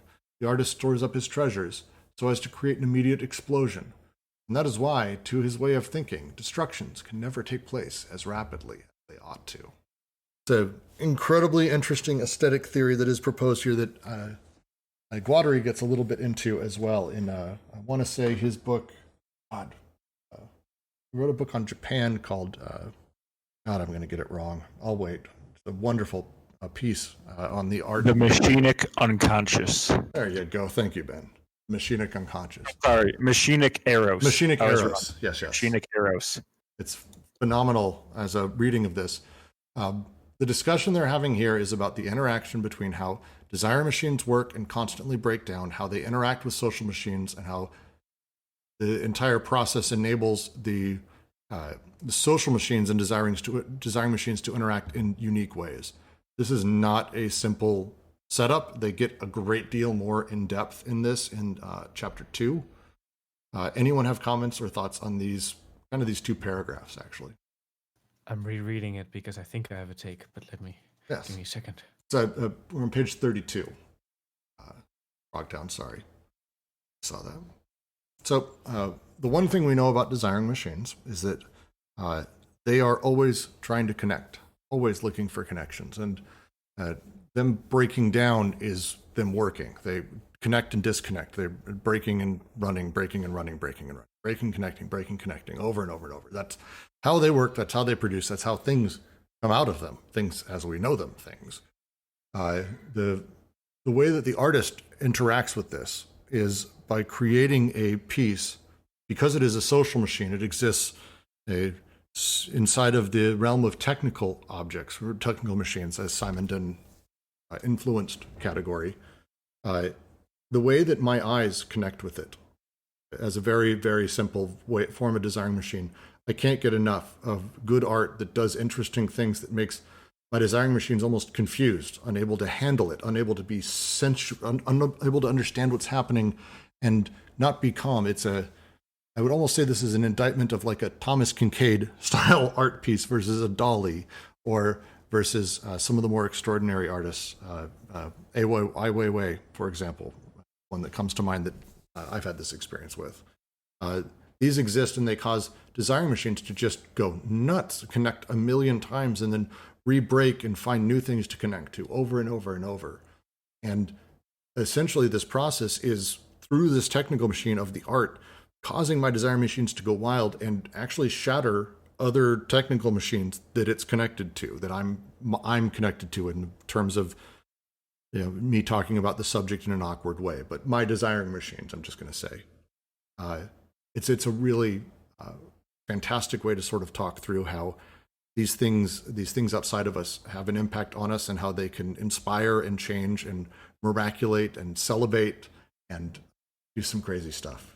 I really enjoy these paragraphs.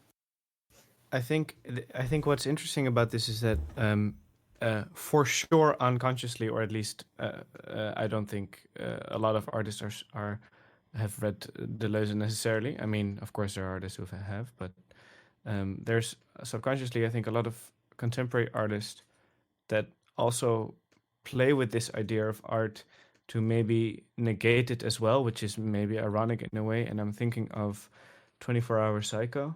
And now I forgot the name of the artist. Douglas Gordon. 24-Hour Psycho, where he stretched out the movie Psycho by Hitchcock until 24 hours. So that's the 24 hours. And we also have to think of Kiarostami as a filmmaker who made films that specifically last long, intentionally last long. Also because I think both of the artists in their very own way also try to actually distance you from the art object, because it's impossible, or they try to create a distance between you and the art object so as to not have you focus on it in a way, and that you become aware of things in your surroundings, which is for Douglas Gordon, I think, very important, because he likes to reflect on gallery and museum space a lot. That's a fantastic example of it. It's 100% what they're talking about here as well. And so it's funny because on first glance, 24-Hour Psycho is about the movie Psycho by Hitchcock, but that's only part of it, because I think for Douglas Gordon, 24-Hour Psycho is about gallery space. To continue on. From this, a second difference in regime results. Desiring machines produce anti-production all by themselves, whereas the anti-production characteristic of technical machines takes place only within the extrinsic conditions of the reproduction of the process, even though these conditions do not come into being at some later stage.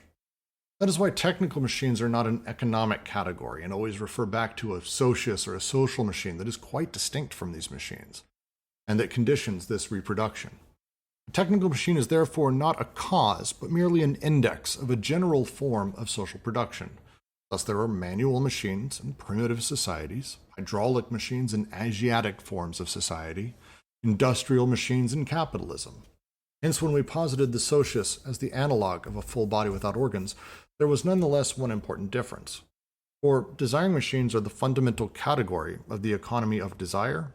They produce a body without organs all by themselves, and make no distinction between agents and their own parts, or between the relations of production and their own relations, or between the social order and technology. Desiring machines are both technical and social. It is in this sense that desiring production is the locus of primal psychic repression, whereas social production is where social repression takes place. And it is between the former and the latter that there occurs something that resembles secondary psychic repression in the strictest sense.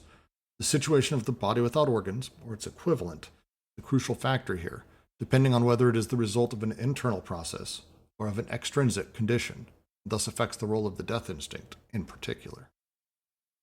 All right, so I'll take a crack at this. This feels like they're talking about basically as the difference in regime takes place, we have to understand that there is we have a BWO, my BWO that at some point creates through miraculating energy, my subjectivity that creates it and sees it and calls it my own. After that, we have to understand that as this hyper-complex system and the secondary regime takes place, the same process is in play as well. A type of body without organs or its equivalent is created as well in the larger scale of those. And I know. Every time I say I'll take a crack at this, I'm trying to keep the discussion going, people. Just trying to keep it going. I'm trying not to make this a despot situation where I'm telling you what Deleuze is trying to say. All of this is just my interpretation of my understanding, although I like to think I'm fairly close at this point, but it is interesting, this thing about technical machines, because I feel like this is sort of indirectly responding to certain kinds of Marxism that would have it that kind of whatever, the introduction of X kind of process, has led to these things, or as they would say later in the book, like this machine, or like, for example, like the proletariat by their common lot of working on these kinds of machines, these effects are produced, or that industrial capitalism kind of occurred, for a lot of the European Marxists, they were the classical idea was that it had started in like the late 1800s and this kind of stuff. It's very linked to the idea of all these technical machines create these possibilities for subjectivity.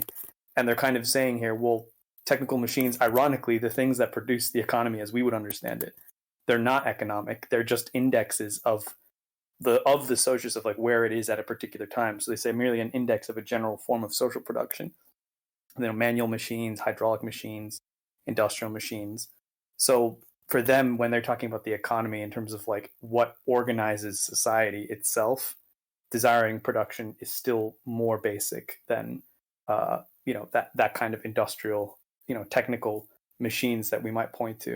And I think there's been a lot of work by Marxists since the 70s and since Marx himself to kind of like pick away at that thesis and look, try and look further than just direct causation from technical machines equals capitalism. You can look at the roots of it even further back. There's different schools of thought with that, but I think that might be one way of taking a crack at that paragraph. I'm going to continue to the next paragraph unless anyone has a question on this. But at the same time, they are the same machines, despite the fact that they are governed by two different regimes, and despite the fact that it is admittedly a strange adventure for desire to desire repression. There is only one kind of production, the production of the real, and doubtless we can express this identity in two different ways, even though these two ways together constitute the autoproduction of the unconscious as a cycle. We can say that social production, under determinate conditions, derives primarily from desiring production, which is to say that homo nature A comes first. But we must also say more accurately that desiring production is first and foremost social in nature and tends to free itself only at the end, which is to say that homo historia comes first. The body without organs is not an original primordial entity that later projects itself into different sorts of socios, as though it were a raving paranoiac, the chieftain of the primitive horde who was initially responsible for social organization. The social machine or socius may be the body of the earth, the body of the despot, the body of money. It is never a projection, however, of the body without organs. On the contrary, the body without organs is the ultimate residuum of a deterritorialized socius. The prime function incumbent upon the socius has always been to codify the flows of desire, to inscribe them, to record them, to see to it that no flow exists that is not properly dammed up, channeled, regulated. When the primitive territorial machine proved inadequate to the task, the despotic machine set up a kind of overcoding system. But the capitalist machine, insofar as it was built on the ruins of a despotic state more or less far removed in time, finds itself in a totally new situation. It is faced with the task of decoding and deterritorializing the flows. Capitalism does not confront this situation from the outside, since it experiences it as the very fabric of its existence, as both its primary determinant and its fundamental raw material. Its form and its function, and deliberately perpetuates it in all its violence, with all the powers at its command. Its sovereign production and repression can be achieved in no other way. Capitalism is, in fact, born of the encounter of two sorts of flows: the decoded flows of production in the form of money capital, and the decoded flows of labor in the form of the free worker. Hence, unlike previous social machines, the capitalist machine is incapable of providing a code that will apply to the whole of the social field. By substituting money for the very notion of a code, it has created an axiomatic of abstract quantities that keeps moving further and further in the direction of the deterritorialization of the socius. Capitalism tends toward a threshold of decoding that will destroy the socius in order to make it a body without organs and unleash the flows of desire on this body as a deterritorialized field. It is correct to say, in this sense, schizophrenia is the product of the capitalist machine, as manic depression and paranoia are the product of the despotic machine, and hysteria the product of the territorial machine. So much. I will say that I'm not going to go too deep in the explanation of the despot, the earth, and money. We are going to spend so much time on those later in the book. The overarching thing that they're discussing here is that as these regimes are changing, as they're set up, it's not so much a body without organs, but a socius. A body without organs is essentially an organization that you as a subject are able to refer to find reference and relations of signs inside of your life, and decide, kind of enact or believe that you decide, kind of what you're going to interact with and how you view the world. Socius operates very differently because the socius job essentially is social organization. Instead of organizing the desiring machines or their connections or you as a subject, which tends to be how the body without organs sort of operates, the socius instead has to organize overall codes and flows within society. And this change over time and how the socius operates is what they see as the sort of underlying way societies functioned, as they talk about essentially through history. So it's a kind of, again, taking the idea of the desiring machines yielding the body without organs, and they're saying the social machines, they end up actually producing something close, but here's how this one works, and here's the setup. And they're going to be getting very, very, very deep into this later. But the line that matters here is, unlike previous social machines, the capitalist machine is incapable of providing a code that will apply to the whole of the social field. By substituting money for the very notion of a code, it has created an axiomatic of abstract quantities, keeps moving further and further in the direction of the deterritorialization of the socius. This is not something I'm going to explain now. This is the sentence, their critique of capital, that they, again, will be getting super, super, super deep into.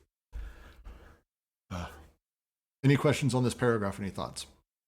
The question in the chat, Shinichi asks, one of these premises has to be false. Everything is a machine. If something is a machine, it has no intentionality. So the question is, if everything is a machine, do I have intentionality? Do I have agency? Okay. So first of all, intentionality for whom, right? Whose intentionality are we talking about here? Are we talking about Brut's intentionality in a way that I'm picking on you, Brut's. In a way that Brut's could be taken as though he doesn't exist in relation to things, as though he, right? It depends how you're building up this idea of intentionality. The answer I would give you is that one, intentionality for whom, desiring machines are connecting, right? They do have functionalities, and they're within processes. It's not the normal way we think about intent. The second thing I'll say is intent, as I'm thinking about it, would be a capacity rather than and it's not intent in terms of a telos either. intent would be something of a capacity here. I would just respond and say that the assumption of intentionality assumes cause and effect, and cause and effect assumes a center. That's the nature of the beast. There is no. I think there's the question around intentionality as it relates to Shinichi's question around entailments, specifically around the fact that intentionality has a machine quality in terms of it moving a proposition in a particular way. So there is a possibly an unconscious aspect to intentionality around certain propositions, and it could be it's hard to know exactly whether it is a machine or a pipe, but basically intentionality is a possible representation. Could be for yes. Intentionality is that something travels along. Yes. Intentionality. If all we were is the pipes, so if all we were is desiring machines, literally just the connections, we would never stop connecting. That would just be the way it is. This is good, I'm not stopping, and then you never stop. And then that doesn't really work. That's not how we work. Instead, there's another part of the process, which is breaks. It's the disconnections. And it's those moments when we have a satisfaction, an experience of sensation. Again, all of Deleuze's philosophy, all of Guattari's philosophy is very much about this immanence of experience. We're talking about things happening as they happen, not they have an order to them because that's the easiest way to describe this stuff, but we're talking about things that happen inside of a plane of immanence, which is basically meaningless when it comes to time and all of that. But again, the pipes moving along, which is the desiring machines, pumping desire, removing desire, connecting. They're rubber pipes, they're flapping all over the place. What's missing in that is also, as that's recorded, as I'm having that sensation, and essentially that is being remembered or recorded on the body without organs, I'm moving on the body without organs. My subjectivity is moving around this space. And it's moving around this space based on the way I understand the relations between things to be. Now, there is no direct intentionality in the sense of a direct cause and effect, or I do this, or the desiring machines are making me do this. That's not the way they're talking about it. They're talking about what is the impetus between how desire works and moves through us. And as we move around on the body without organs, as they later get into, we're moving between the relations of the signs and full objects that we've come in contact with as we understand them to be. So there is the coordinates on the body without organs are essentially our view of the world. And we have, I don't want to say we have the ability to move around on them, but that's what we're doing, is moving around on them sort of with the subjectivity being created after the fact. This will be a discussion we're going to get into again later in the book, chapter 2. They get significantly more in depth about the direct functionality of this, so I would like to save a lot of that discussion for them. We're down to our last two pages, so I'm going to finish up this next paragraph and 3 more. So I'm going to see if I can get through them, and then we'll have a larger discussion, kind of like it. The coding of flows and the deterritorialization of the socius thus constitutes the most characteristic and the most important tendency of capitalism. It continually draws near to its limit, which is a genuinely schizophrenic limit. It tends, with all the strength at its command, to produce the schizo as the subject of the decoded flows on the body without organs. More capitalist than the capitalist, more proletarian than the proletariat. This tendency is being carried further and further, to the point that capitalism, with all its flows, may dispatch itself straight to the moon. We really haven't seen anything yet. When we say that schizophrenia is our characteristic malady, the malady of our era, we do not merely mean to say that modern life drives people mad.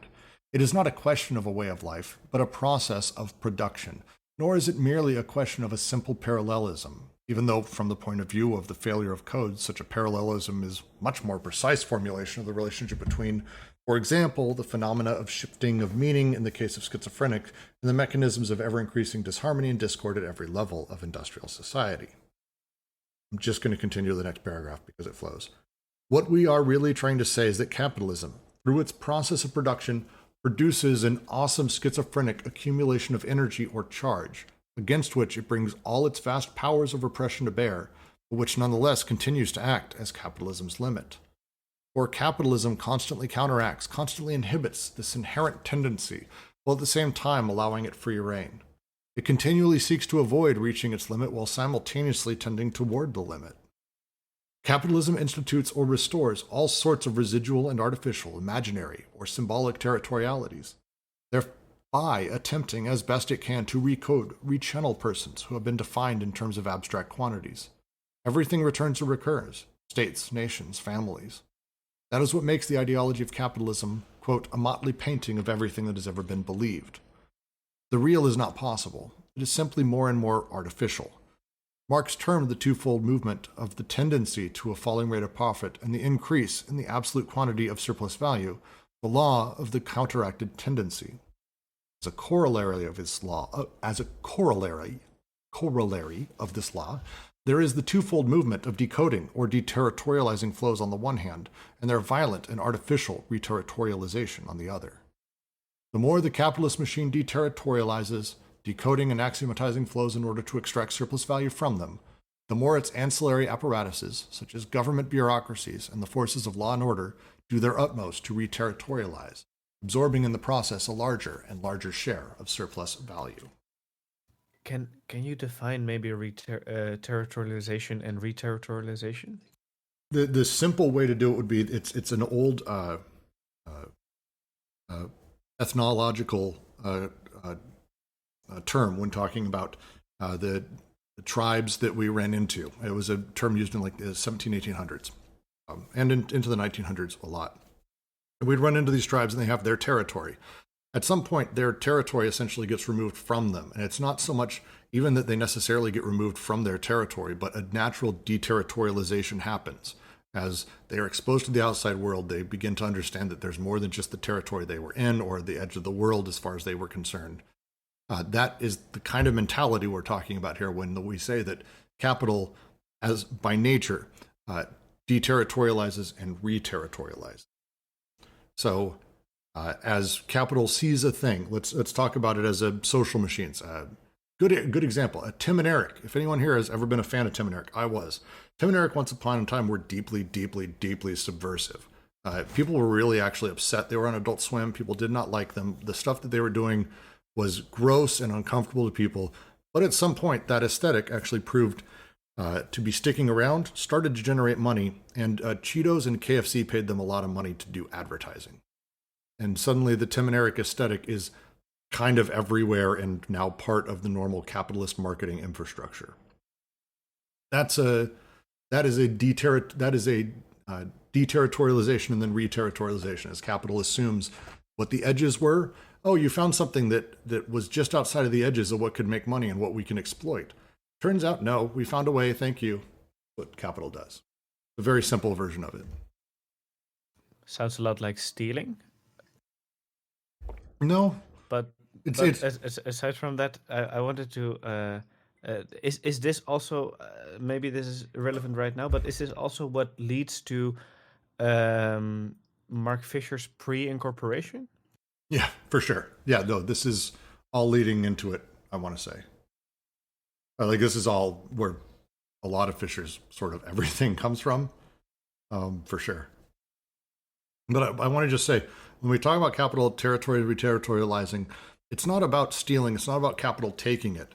It's about the essence of that social machine or that technical machine being something that, in theory, is not a thing that can be exploited, but capital finds a way. It's able to... we see the limit of capital. The internet gets made by DARPA.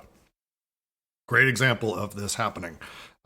DARPA essentially is anti-production. There was no capital that was intended to be put into it. No one made a ton of money off the internet right away.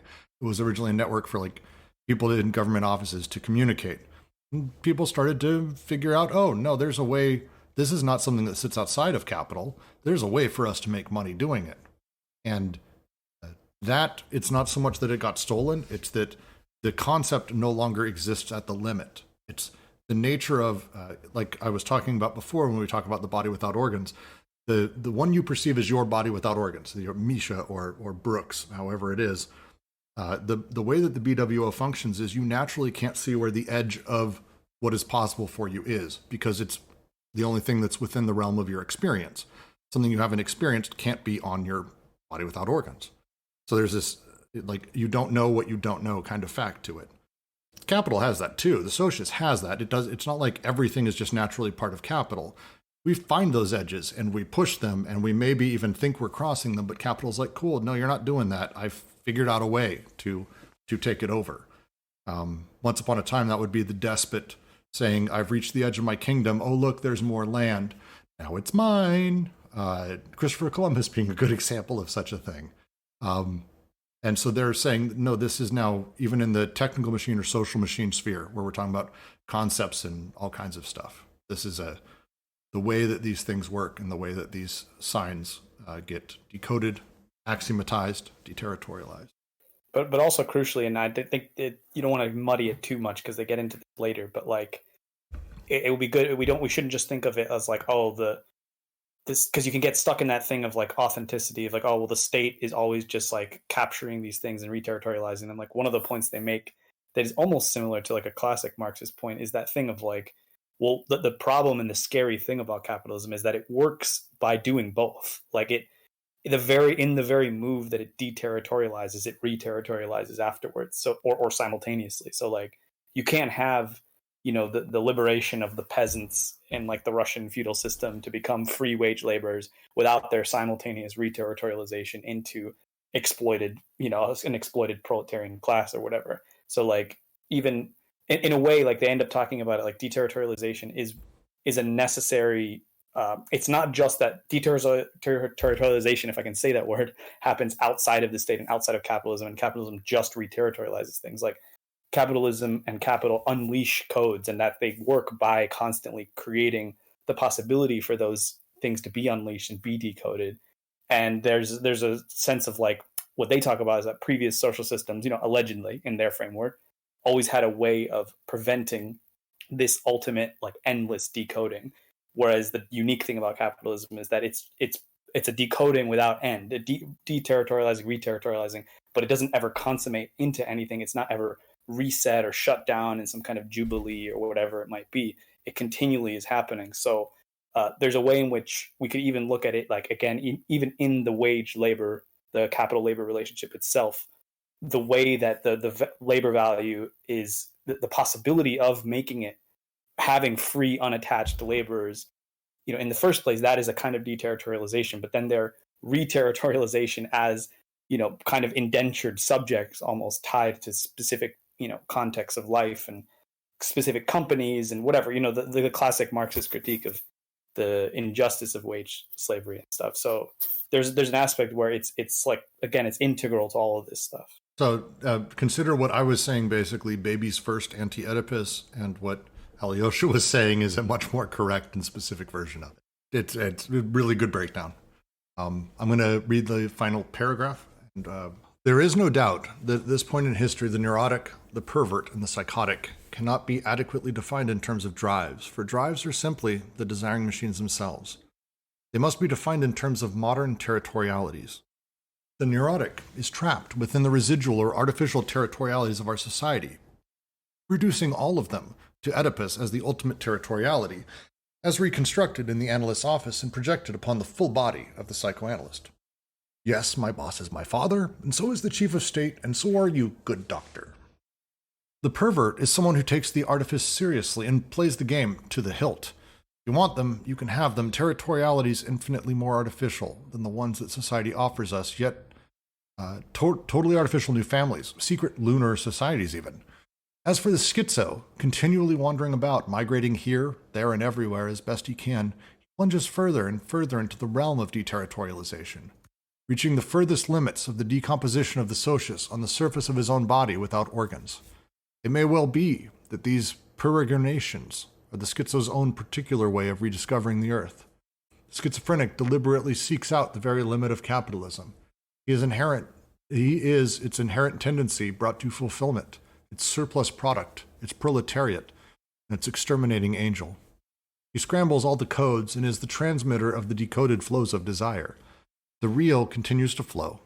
In the schizo, the two aspects of process are conjoined.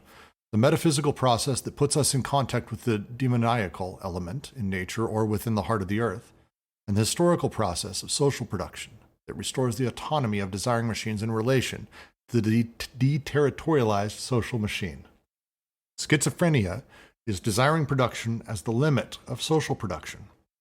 Desiring production and its difference in regime as compared to social production are thus endpoints, not points of departure.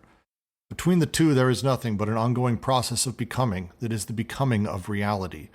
And if materialist psychiatry may be defined as the psychiatry that introduces the concept of production into consideration of the problem of desire, it cannot avoid posing in eschatological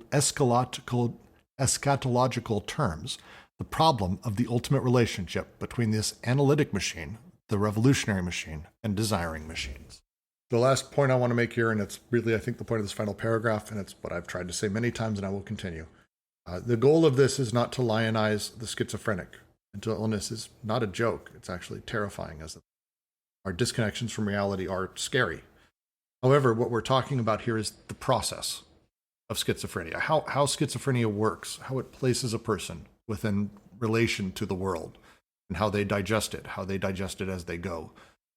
All of this, as they look through, is about not the neurotic, not about this pervert. It's about the process of what a pervert is into and how his desiring machines work. It's about the neurotic. It's about the schizo and how his desiring machines work. The lionization is not in the schizophrenic. The lionization is in the unique way that the schizophrenic is able to process all of this and handle it, actually, and move around inside of this. Final paragraph, or this section, before we sign off on this incredibly, solidly long. I appreciate all of you sticking around. Jesus. Hopefully it's been interesting, and I'm going to go ahead and finish up the recording. Thank all of you for joining us. We will see you next time. Same time, same place. We will be moving into 1.5.